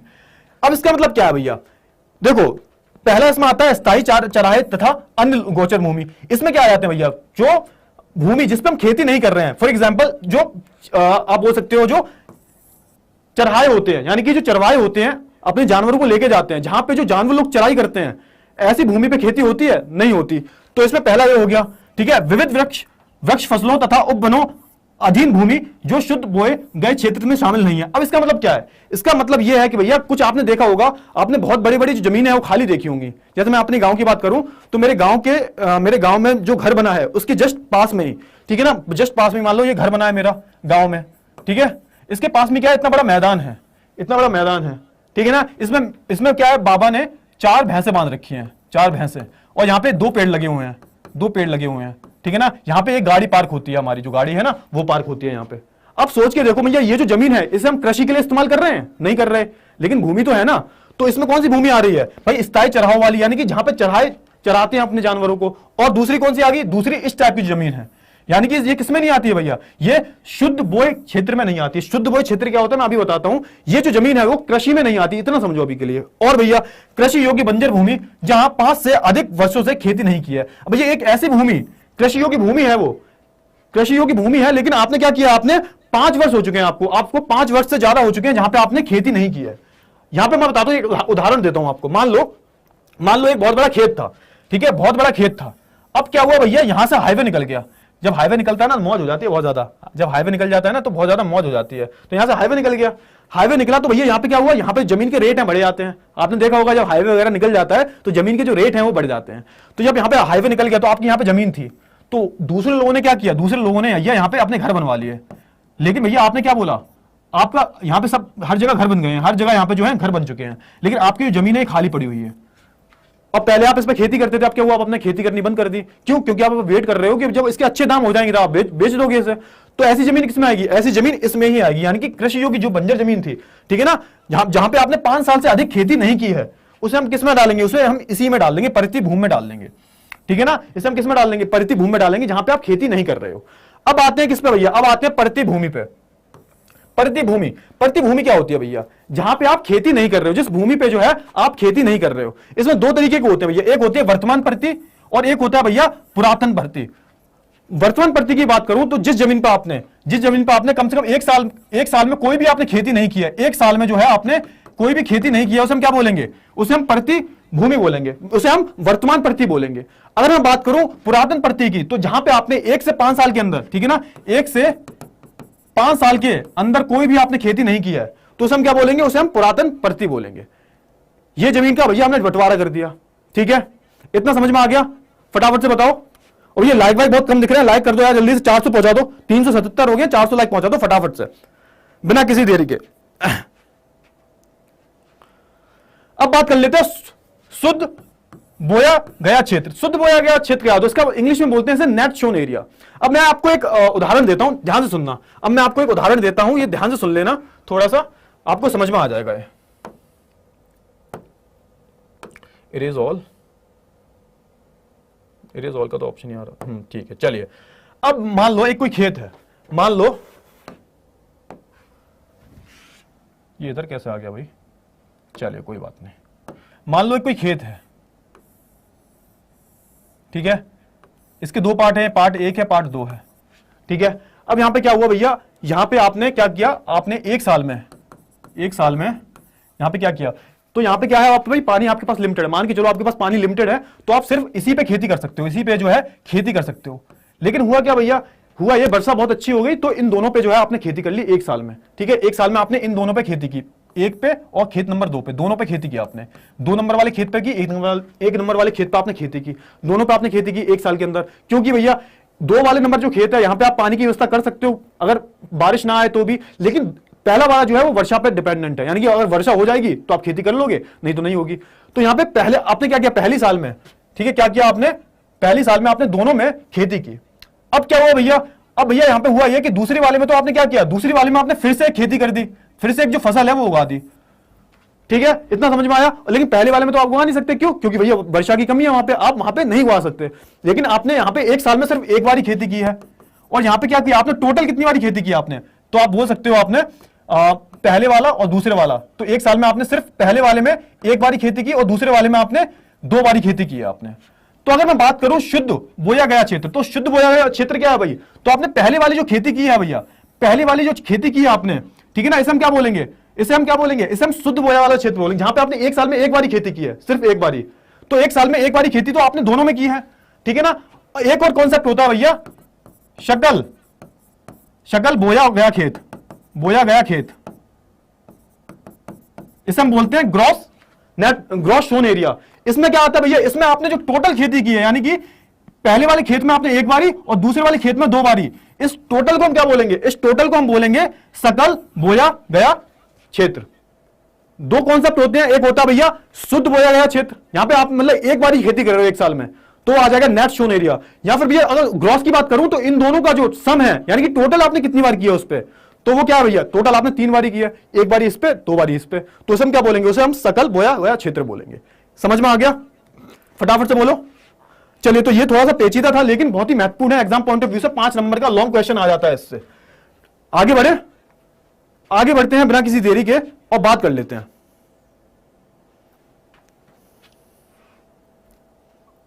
चलिए अब बात कर लेते हैं भारत में भू उपयोग का प्रारूप। अगर भैया हम बात करें जो भूमि है उसके उपयोग कैसे हो रहे हो, तो आप यहां पे थोड़ा सा इमेजिन कर सकते हो। ये देखो यहां पे आप जो देख रहे हो, ये जो सबसे बड़ा जो देख रहे हो ग्रीन वाला जो एरिया है, green area under non agriculture use. तो यहां पे क्या है भैया, ये जो एरिया आप देख रहे हो, ये जो आप एरिया देख रहे हो कितने परसेंट में है, 46.26% में। ये कैसा है भैया, ये आप बोल सकते हो कैसा है, ये नॉन एग्रीकल्चर यूज है, यानी कि यहां पे क्या है, यहां पे जो कृषि है वो नहीं हो रही। अगर मैं बात करूं ये वाला जो एरिया है, कौन सा वाला, जो नीला वाला देख रहे हो आप, ये क्या है भैया, ये इसमें 18.11% क्या है, फॉरेस्ट है। अगर आप कंपेयर करोगे इसे यहां से, कौन से वाले से भैया, यहां से आप 2014-15 वाला जो डेटा है इसे आप कंपेयर करोगे 1960 वाले डेटा से, तो आप देखोगे कि यहां पे क्या है भाई, यहां पे जो फॉरेस्ट है, यहां पे जो फॉरेस्ट है वो बड़े हुए हैं। पहले 18.11% थे, अब कितने हैं, अब 23.3% है।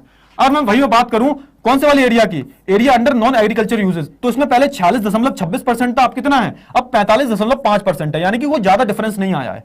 ठीक है, permanent pasture and grazing area, तो यहां पे जो नीला वाला देख रहे हो ये क्या भाई, ग्रेजिंग एरिया पहले कितना था 4% था, अब कितना है 3% रह गया। ठीक है ना। अब ये नेट शोन एरिया कौन सा भाई, नेट शोन एरिया ये वाला है, ये देखो।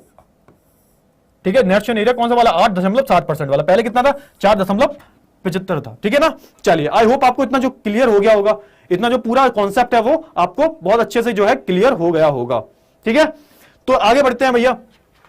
तो यहां पे क्या भू उपयोग क्या प्रारूप भौतिक और मानवीय कारकों पर निर्भर करता है। तो भैया देखो भू उपयोग क्या है भैया, दो चीजों पर निर्भर करता है, पहला तो भैया भौतिक और दूसरा मानवीय। दोनों जो कारण है भैया यही डिसाइड करते हैं कि भैया कौन कहां कैसे उपयोग कर रहा है भूमि को। ठीक है ना। भौतिक कारक में क्या आता है भैया, जलवायु हो गई। ठीक है ना, भू आकृति कैसी है, मृदा कैसी है, यानी कि भौतिक कारक की अगर मैं बात करूं तो यहां पे क्या भाई जो फिजिकल फैक्टर्स हैं, यानी कि भैया जो जमीन है वो कैसी है, उसकी मिट्टी कैसी है, ये सारी चीजें किसमें आती हैं, ये सारी चीजें भौतिक में आ जाती हैं।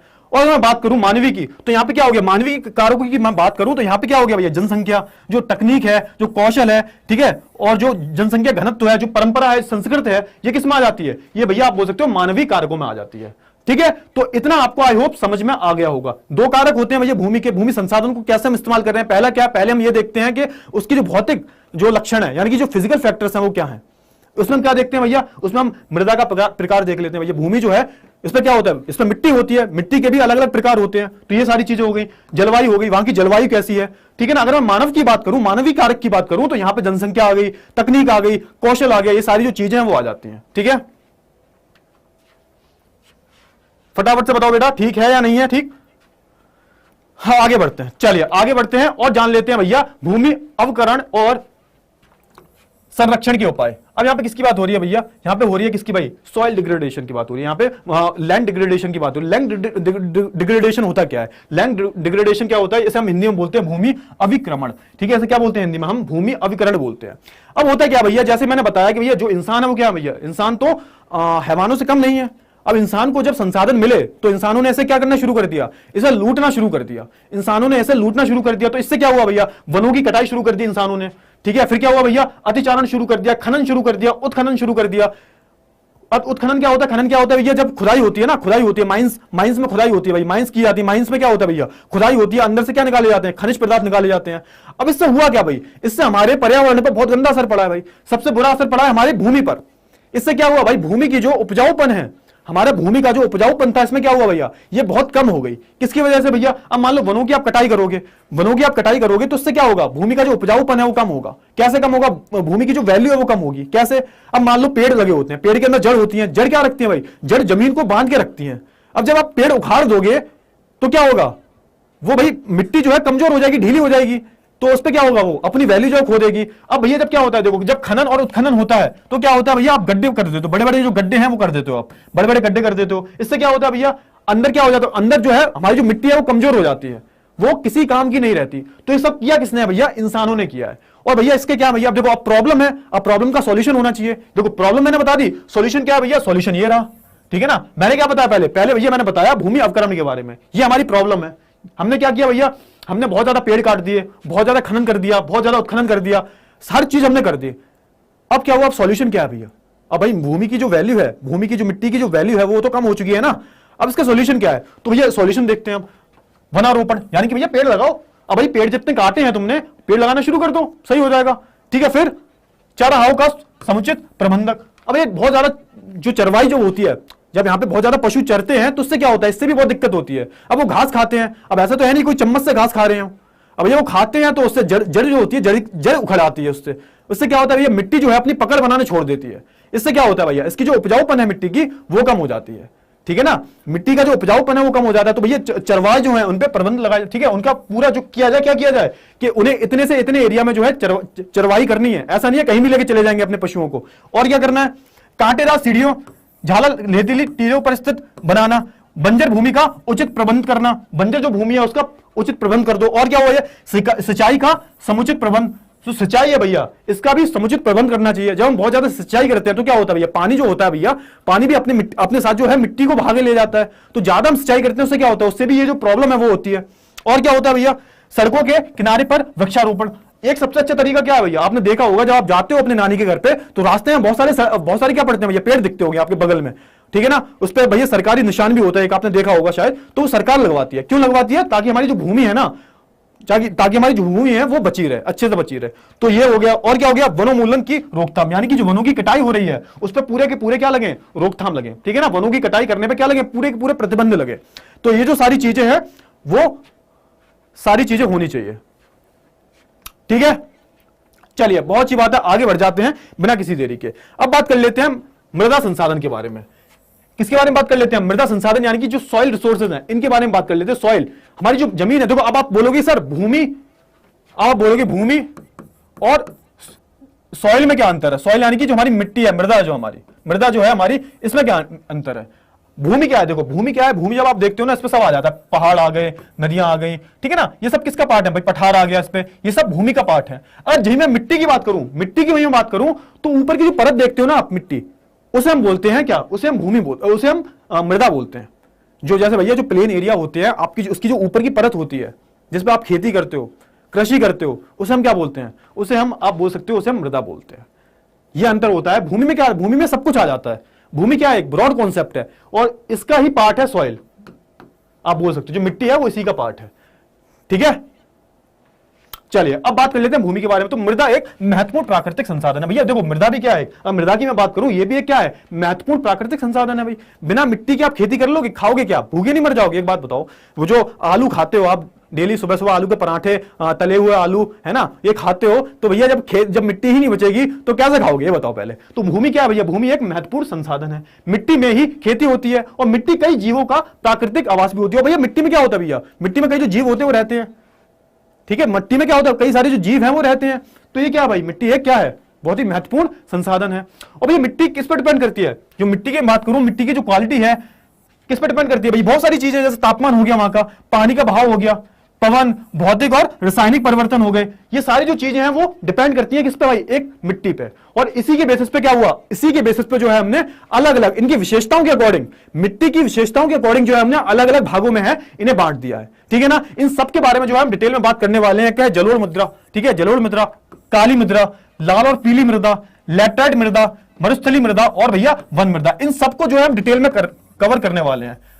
तो ये इनके जो फीचर्स हैं, इनकी जो विशेषताएं हैं मृदा की, उसके हिसाब से जो है हमने अलग अलग भागों में जो है मृदा को बांट दिया। हमने मिट्टी को अलग अलग भागों में जो है बांट दिया। ठीक है, उसकी हम बात कर लेते हैं। अगर मैं जलोढ़ मृदा की बात करूं, काली मृदा की बात करूं, लाल और पीली मृदा की बात करूं, इन सबके क्या है भैया? इन सबके अलग अलग अपने फीचर्स हैं, इन सबकी अलग अलग विशेषताएं हैं, उनके बारे में जो है हम डिटेल में पढ़ने वाले हैं।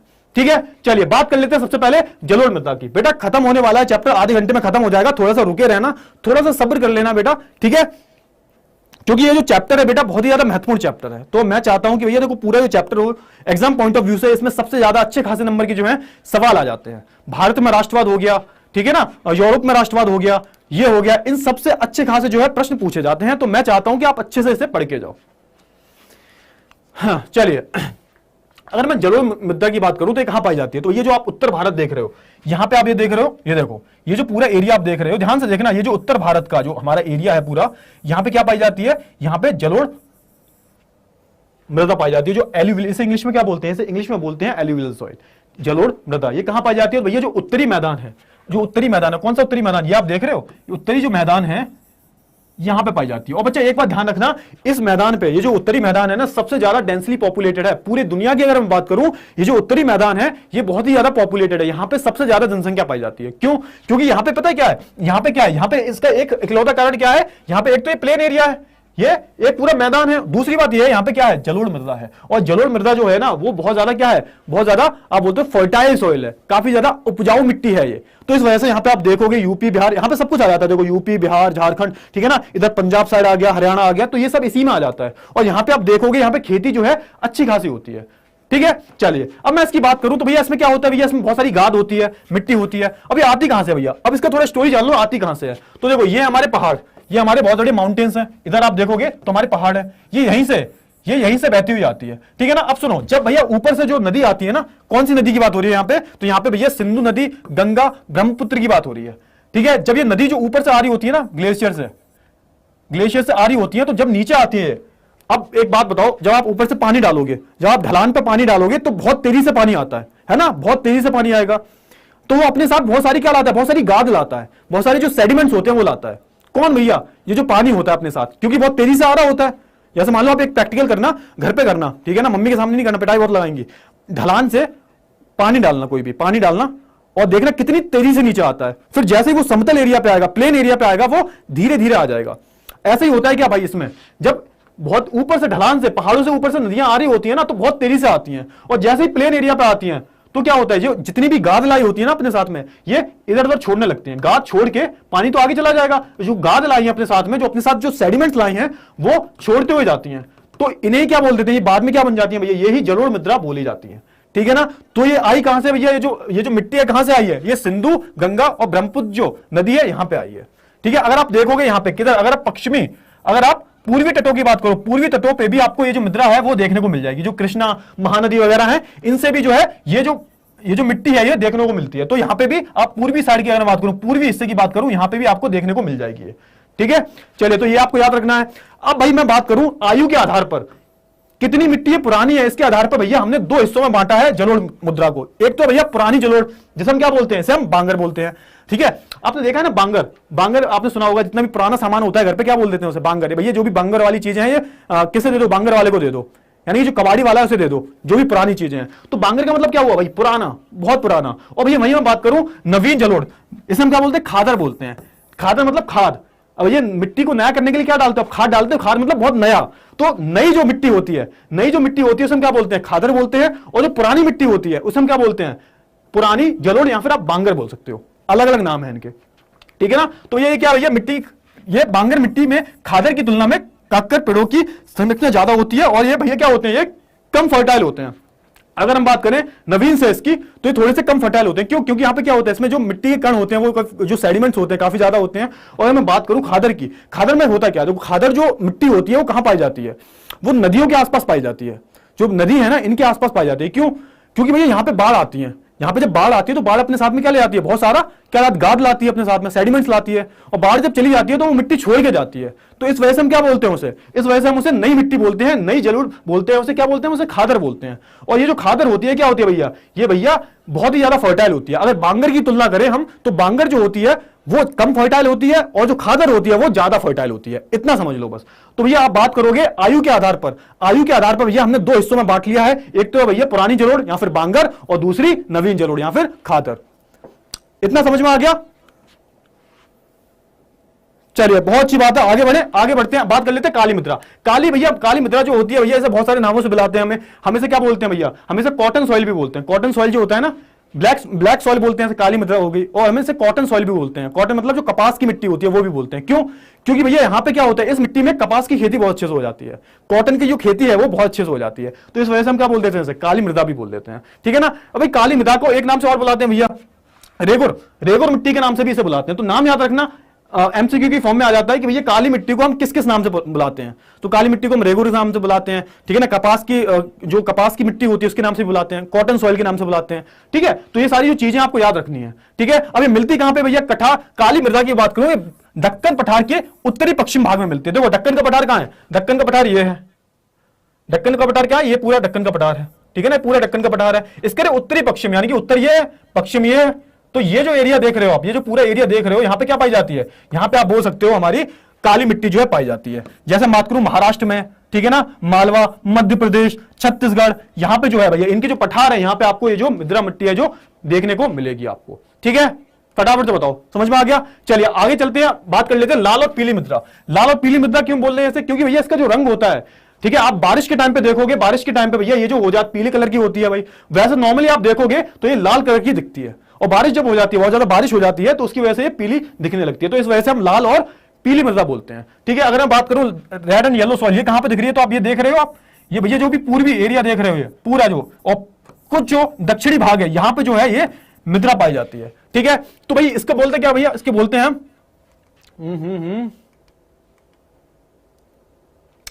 ये लैटराइट सॉइल ले आया हूं मैं। ठीक है ना। अभी इतना जानो, ये जो लिखा हुआ है बेटा, ये लैटराइट मृदा के बारे में लिखा हुआ है। लाल और पीली मृदा के बारे में मैं लेके नहीं आया हूं। ठीक है ना, समझ लो, ऐसे समझ लो। ये जो आप मृदा देख रहे हो, देखो यहां पे आप देख रहे हो, ये जितनी भी आप पूरे पश्चिमी ये जो पूर्वी जो जितने भी राज्य हैं, और यहां पे दक्षिण में जितने भी राज्य हैं, यहां पे जो है आपको ये लाल और पीली मृदा देखने को मिलती है। इसकी बात करूं, ये क्या भैया, ये लैटराइट है, ये लैटराइट मृदा है। लैटेराइट मृदा मतलब ये भैया, ये जो ऐसी मृदा होती है जो कहां होती है भैया, जो उच्च तापमान के साथ तापमान में होती है। लैटेराइट मृदा की बात हो रही है, लैटेराइट मृदा जो होती है, लैटेराइट सॉइल की बात हो रही है यहाँ पे। लैटेराइट सॉइल कौन सी होती है, जो आपने देखा है ना, जो काफी ठोस होती है, जैसे पत्थर हो गया, पत्थर की तरह। तो ये मृदा जो होती है लैटेराइट सॉइल की, अगर हम बात करूं, ये कहां पे होती है भैया, ये उच्च तापमान में होती है, जहां आप देखोगे बहुत ज्यादा तापमान है। अगर मैं बात करूं लैटेराइट की, तो ये देखो, ये आपको ये दिख रहा है ना, ये जो पोर्शन दिख रहा है, ये देखो राजस्थान वाला जो हिस्सा है, ये देखो, है ना, ये जो पोर्शन है, ये सारा पोर्शन जो आप देख रहे हो, यहाँ पे क्या पाई जाती है, यहाँ पे भैया लैटेराइट सॉइल पाई जाती है, ठीक है ना। भारी वर्षा से निश्चित काल होता है और जीवाणु मर जाते हैं, इसका कारण लैटेराइट मृदा में ह्यूमस ना के बराबर होता है। तो भैया देखो, लैटेराइट सॉइल की बात करूं, इसमें जो ह्यूमस होता है, यानी कि जो सड़े गले पत्ते से सड़े गले पत्ते वगैरह जो होते हैं इसमें, ये बहुत कम पाए जाते हैं। क्यों? क्योंकि भैया जब बारिश हो जाती है, सड़े गले पत्ते, जीवाणु वगैरह होते हैं, बहुत कम पाए जाते हैं। क्यों? जब बारिश होती है ना बहुत ज्यादा, तो ये मर जाते हैं। और क्या होता है भैया, यह मृदा कि कहां पाई जाती है भैया, केरल, कर्नाटक, तमिलनाडु, मध्य प्रदेश, उड़ीसा और असम में पाई जाती है। और एक चीज मैंने नहीं बता पाई, एलुवियल सॉइल की मैं बात करूं, यहां पे क्या होता है भैया, यहां पे आप बोल सकते हो वीट की, यानी कि जो अनाज है भैया, इसकी खेती बहुत अच्छे से होती है, अनाज की, दाल की, ठीक है ना, हर चीज यहां पे, बारले की खेती, और यहां पे दाल बहुत अच्छे से हो जाती है। इन सारी की जो खेती होती है बहुत अच्छे से, मक्का हो गया, ये सारी जो खेती होती है वो आप बोल सकते हो हमारी जलोढ़ मृदा होती है, इसमें बहुत अच्छे से होती है, ठीक है। इस वजह से यहां पे बहुत ज्यादा पॉपुलेशन भी पाई जाती है। इतना समझ में आया? फटाफट से बताओ, ठीक है। अब क्या भैया, इस मृदा को खाद के भरपूर प्रयोग से खेती के लायक बनाया जा सकता है। अब होता क्या भैया, इतनी ज्यादा क्या होती है, इतनी ज्यादा उपजाऊ तो नहीं होती, लेकिन हम इसमें खाद वगैरह डाल दें तो इसे हम क्या बना सकते हैं, इसे हम खेती के लायक बना सकते हैं। ये बहुत ही ठोस होती है, आप बोल सकते हो, जहां पे ज्यादा उच्च तापमान होता है वहां पे ज्यादा पाई जाती है, ठीक है ना। जैसे मैं बात करूं केरल, कर्नाटक, तमिलनाडु, मध्य प्रदेश, यहाँ पे जो है मृदा ज्यादा पाई जाती है, ठीक है। मरुस्थली मृदा की बात कर लेते हैं भैया। मरुस्थली का मतलब क्या हो गया भाई, जो मरुस्थली क्षेत्र है, जहां पे रेत ज्यादा पाया जाता है, उसे हम क्या बोलते हैं, मरुस्थली मृदा बोलते हैं। यह मृदा उन स्थानों में पाई जाती है जहां अल्प वर्षा होती है, जहां पे अल्प वर्षा मतलब जहां पे बहुत कम वर्षा होती है वहां पाई जाती है। इन क्षेत्रों में अधिक तापमान के कारण वाष्पीकरण तेजी से होता है। इस मृदा में लवण की मात्रा जो है बहुत ज्यादा होती है, यानी कि आप बोल सकते हैं सॉल्ट जो पार्टिकल्स होते हैं, जो सॉल्ट पार्टिकल्स होते हैं, नमक के जो पार्टिकल्स होते हैं, वो बहुत ज्यादा पाए जाते हैं। इसकी जो मृदा जो होती है बहुत ज्यादा होती है, ठीक है। अगर मैं बात करूं, इस मृदा को समुचित उपचार के बाद खेती के लायक बनाया जा सकता है। मरुस्थली मृदा राजस्थान और गुजरात में पाई जाती है। मैंने बोला ना मरुस्थली, यानी कि मरुस्थल कहां है भैया, जो रेतीले इलाके हैं, तो भैया कहां पे है, राजस्थान में है और ये गुजरात में है, ठीक है। इतनी चीज पता होनी चाहिए भैया। वन मृदा की बात कर लेते हैं भैया, वन मृदा की बात कर लेते हैं। तो भैया वन मृदा जो है, ये पहाड़ी क्षेत्र जो है, जो आप पहाड़ी क्षेत्र देखते हो, ये जो पहाड़ी क्षेत्र देखते हो, यहाँ पे जो आप जंगल देख रहे हो ना, ये यहाँ पाई जाती है। पहाड़ी क्षेत्रों पे जो है ये मृदा ज्यादा पाई जाती है, ठीक है ना। जो ढलान होती है, जो पहाड़ी की ढलान होती है, यहाँ पे जो मृदा है ये ज्यादा पाई जाती है, ठीक है ना। लेकिन निचले भागों में ये मृदा काफी उपजाऊ होती है। भाई ऊपर की अगर हम बात करूं, देखो ऊपर अगर इसमें भी एक चीज होती है, देखो ये है हमारा क्या पहाड़ी क्षेत्र है, यहाँ पे क्या होता है, ये मृदा पाई जाती है। यहाँ पे जब बारिश वगैरह होती है तो ऊपर की जितनी भी उपजाऊ मृदा होती है बह के कहां आ जाती है, यहाँ पे आ जाती है। तो यहाँ पे तो उपजाऊ नहीं होती है ज्यादा, लेकिन नीचे इन दोनों पहाड़ों के नीचे जो जगह होती है ना, बची हुई जगह, यहाँ पे जो मिट्टी आ जाती है खिसक के, तो यहाँ पे ये बहुत ज्यादा उपजाऊ होती है ये वाली मृदा, इस वाले एरिया में। क्योंकि यहां से तो बह के आ जाती है, बारिश वगैरह हुई, पूरी मिट्टी जो बह के नीचे आ गई, और जब जहां बह के आएगी नीचे, वहां क्या होगा, वहां पे जो मिट्टी होती है बहुत उपजाऊ हो जाती है। हाँ बेटा, चाय की खेती केरला वगैरह में बहुत ज्यादा होती है। हाँ केरला में होती है बेटा, वहां पे जो लैटेराइट सोल होता है उसमें चाय कॉफी की खेती जो है बहुत ज्यादा हो सकती है, ठीक है। चलिए आगे बढ़ते हैं बिना किसी देरी के। और भैया अरे यार लाइक थोड़ी कम है, 500 पहुंचा दो यार, 500 तो पहुंचा दो कम से कम। चलिए मृदा अपर्दन और संरक्षण की बात कर लेते हैं। यहां पे क्या हुआ भाई, मृदा अपर्दन क्या होती है, जो जमीन में कटाव आ जाता है, जो भैया मिट्टी में कटाव आ जाता है, आप ये देख रहे हो इमेज, मिट्टी में जो कटाव आ जाता है उसे हम क्या बोलते हैं, उसे हम मृदा अपर्दन बोलते हैं। और इसके संरक्षण की बात कर लेते हैं, ठीक है ना। अगर मैं बात करूं मृदा अपर्दन की, तो भैया मिट्टी में जो कटाव आपको देखने को मिलता है उसे हम बोलते हैं क्या, उसे हम बोलते हैं मृदा अपर्दन। अब ये दो तरीकों से आता है। एक तो आप बोल सकते हो कि भैया जो प्राकृतिक चीजें हैं उनकी वजह से कटाव देखने को मिलता है, जैसे कि मान लो हवा चल गई, पानी आ गया, इन कारणों से जो है ये मिट्टी में कटाव देखने को मिलते हैं। और दूसरा जो है मानव प्रक्रिया, जो मानवों ने कर्मकांड कर रखे हैं उसकी वजह से जो कटाव होता है उसे भी हम क्या बोलते हैं, उसे भी हम मृदा अपर्दन ही बोलते हैं। यानी कि दो चीजों की वजह से जो है मृदा अपर्दन देखने को मिलता है। एक तो भैया मानवों की वजह से, मानव ने कार्य किए उनकी वजह से, और दूसरा किसकी वजह से, दूसरा भैया आप बोल सकते हो प्राकृतिक, जो प्राकृतिक चीजें हैं उनकी वजह से जो है मृदा अपर्दन देखने को मिलता है। तो देखो प्राकृतिक चीजें हैं वो तो बैलेंस बना लेती हैं, लेकिन भैया हम भी जो कर रहे हैं ना, हम जो कर रहे हैं वो गलत है, ठीक है। हमारी वजह से जो मिट्टी में कटाव देखने को मिलता है तो वो गलत है। देखो मिट्टी में जब कटाव आता है तो मिट्टी जो अपने उपजाऊपन होती है वो खो देती है, मिट्टी जो अपना उपजाऊपन होती है वो खो देती है। जब उपजाऊपन खो देगी तो आप कैसे खेती करोगे। अब इसके कारण देखते हैं, कारण बहुत ज्यादा है। कारण वही सेम है जो हमारे जब हमने लैंड डिग्रेडेशन के बारे में पढ़ा है ना, उसमें हमने क्या देखा भैया, जो उसमें हमने देखा वनोन्मूलन, यानी कि पेड़ों की ज्यादा कटाई होती है, इस वजह से क्या होता है, इस वजह से भैया मृदा अपरदन होता है, उसमें भी वही था। बात कर लेते हैं सघन कृषि। यहाँ पे जो ज्यादा हम कृषि कर रहे हैं, ठीक है ना, जो ज्यादा हम कृषि कर रहे हैं, हम सघन कृषि का मतलब क्या होता है, हम मतलब छोटे से लैंड एरिया में पता नहीं क्या क्या लगा रहे हैं, उसमें केमिकल फर्टिलाइजर्स वगैरह लगा रहे हैं, पता नहीं हम उस पर बहुत ज्यादा अत्यधिक क्या कर रहे हैं, अत्यधिक सिंचाई कर रहे हैं, वो सारी जो चीजें हो रही है, यानी कि प्रोडक्शन बढ़ाने के लिए हम उस पर बहुत ज्यादा फर्टिलाइजर्स डाल रहे हैं, ठीक है ना, केमिकल्स का इस्तेमाल कर रहे हैं, तो हम क्या बोलेंगे, सघन कृषि बोलेंगे उसे, ठीक है, ये कर रहे हैं। अति पशुचारण, यानी कि भैया पशु जो है, मैंने बोला जब वो जब चरते हैं तो क्या होता है भैया, उससे वो घास होती है वो खाते हैं, जब घास उखड़ेगी तो क्या होगा भैया, जो जमीन की पकड़ है वो कम होगी, इससे क्या होगा, जमीन ढीली हो जाएगी, ढीली हो जाएगी तो क्या होगा, वो अपना उपजाऊपन खो देती है, ठीक है। और क्या हो गया, अन्य मानव क्रियाएं, जो दूसरी क्रियाएं मानव, जैसे खनन हो गया, ये सारी जो चीजें हो गई, ठीक है ना, इसमें आप बोल सकते हो वनोन्मूलन भी आ जाता है, ये बहुत सारी जो चीजें हैं आप बोल सकते हो कहीं ना कहीं जिम्मेदार है हमारे, किसके लिए, कहीं ना कहीं मृदा अपरदन के लिए जिम्मेदार है। अब ये मैंने वही बताया कि भैया देखो, एक तो प्रॉब्लम है, प्रॉब्लम का सॉल्यूशन होना चाहिए। सॉल्यूशन क्या है, सॉल्यूशन देख लेते हैं, सॉल्यूशन जो है वो हम देख लेते हैं। पहला है वनोरोपण, सीधी सी बात है भैया, पेड़ लगाना शुरू कर दो। अगर आप क्या कर रहे हो, अगर आप 10 पेड़ काट रहे हो, अगर आप 10 पेड़ काट रहे हो तो 20 पेड़ कहीं और जाके लगा दो, ठीक है, बस इतना करो, पेड़ लगाना शुरू कर दो भैया। ढाल वाली जगहों पर समोच्च जुताई, ये क्या होता है भैया, जो ढाल वाली जगह होती है, जो ढाल वाली जगह होती है, मान लो ये ढाल वाली जगह है, ठीक है। अब यहां पे क्या भैया, अगर बारिश वगैरह होगी क्या होगा, मैंने बताया था ना, क्या बताया था मैंने बताया था आपको, जो प्राकृतिक कारण होते हैं, जब बारिश होगी तो क्या होगा, मिट्टी खिसक के नीचे आएगी। तो भैया खेती कैसे करो, खेती ऐसे करो आप, खेती ऐसे करो आप, ठीक है, खेती ऐसे करोगे तो उसे क्या बोलेंगे हम, उसे हम समोच्च जुताई बोलेंगे। इससे क्या भैया, जब ऐसे खेती करोगे तो उससे पानी ठहर जाएगा, पानी ठहर जाएगा, मिट्टी जो है बह के नहीं जाएगी, ठीक है ना। टेरेस फार्मिंग क्या, टेरेस फार्मिंग देखो, ये होती है टेरेस फार्मिंग। जब आप हिमाचल जाओगे, उत्तराखंड जाओगे, आपको टेरेस फार्मिंग मिल जाएगी। इसमें क्या भैया, इसमें छत बना देते हैं, मान लो ये है क्या, ये पहाड़ है, अब ये बारिश होगी क्या होगा भैया, बारिश होगी पूरे मिट्टी नीचे बह के आ जाएगी, पानी रुकेगा नहीं, खेती कैसे करोगे। तो उन्होंने कहा एक काम करते हैं, यहाँ पे हम क्या करते हैं, हम टेरेस बना देते हैं, टेरेस बना देते हैं, यानी कि हम जीने बना देते हैं। अब क्या भैया, यहाँ पे खेती की तो पानी मान लो बरसा यहाँ पे, तो यहाँ पे रुक जाएगा पानी, यहाँ पे बरसेगा तो पानी थोड़ी देर के लिए यहाँ पे रुक जाएगा, तो इससे क्या होगा, इससे भैया मिट्टी का कटाव नहीं होगा, मिट्टी जो है खिसक के नीचे नहीं जाएगी। आप देख रहे हो ना टेरेस फार्मिंग में क्या है भाई, सीढ़ियां बनी हुई हैं, तो ये सीढ़ियां इंसानों द्वारा बनाई हुई हैं, ऐसा नहीं है पहले से बनी हुई थी।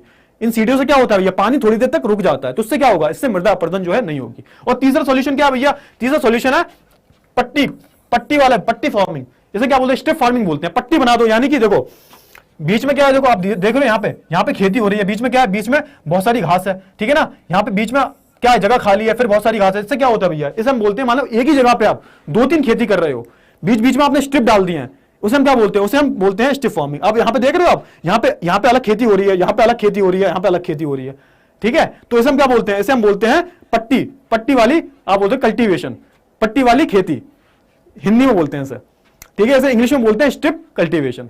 इतना समझ में आया, जल्दी से बताओ फटाफट से।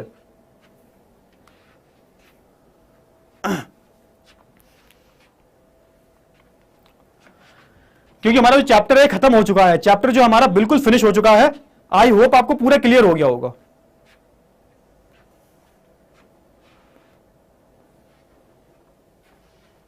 ठीक है, क्लियर हो गया होगा आपको पूरा, है ना।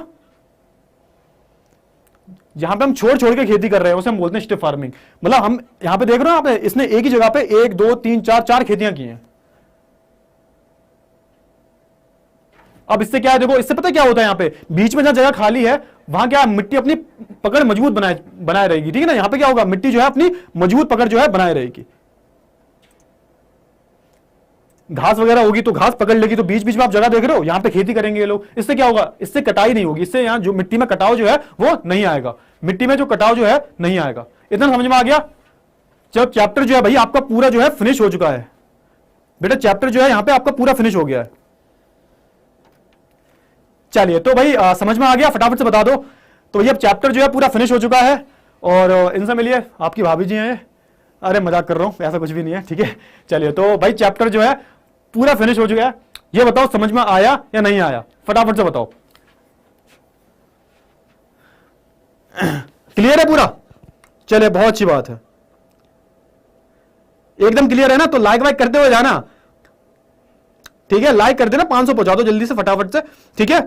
चलिए तो भाई कुछ अच्छा लगे तो लिख भी देना।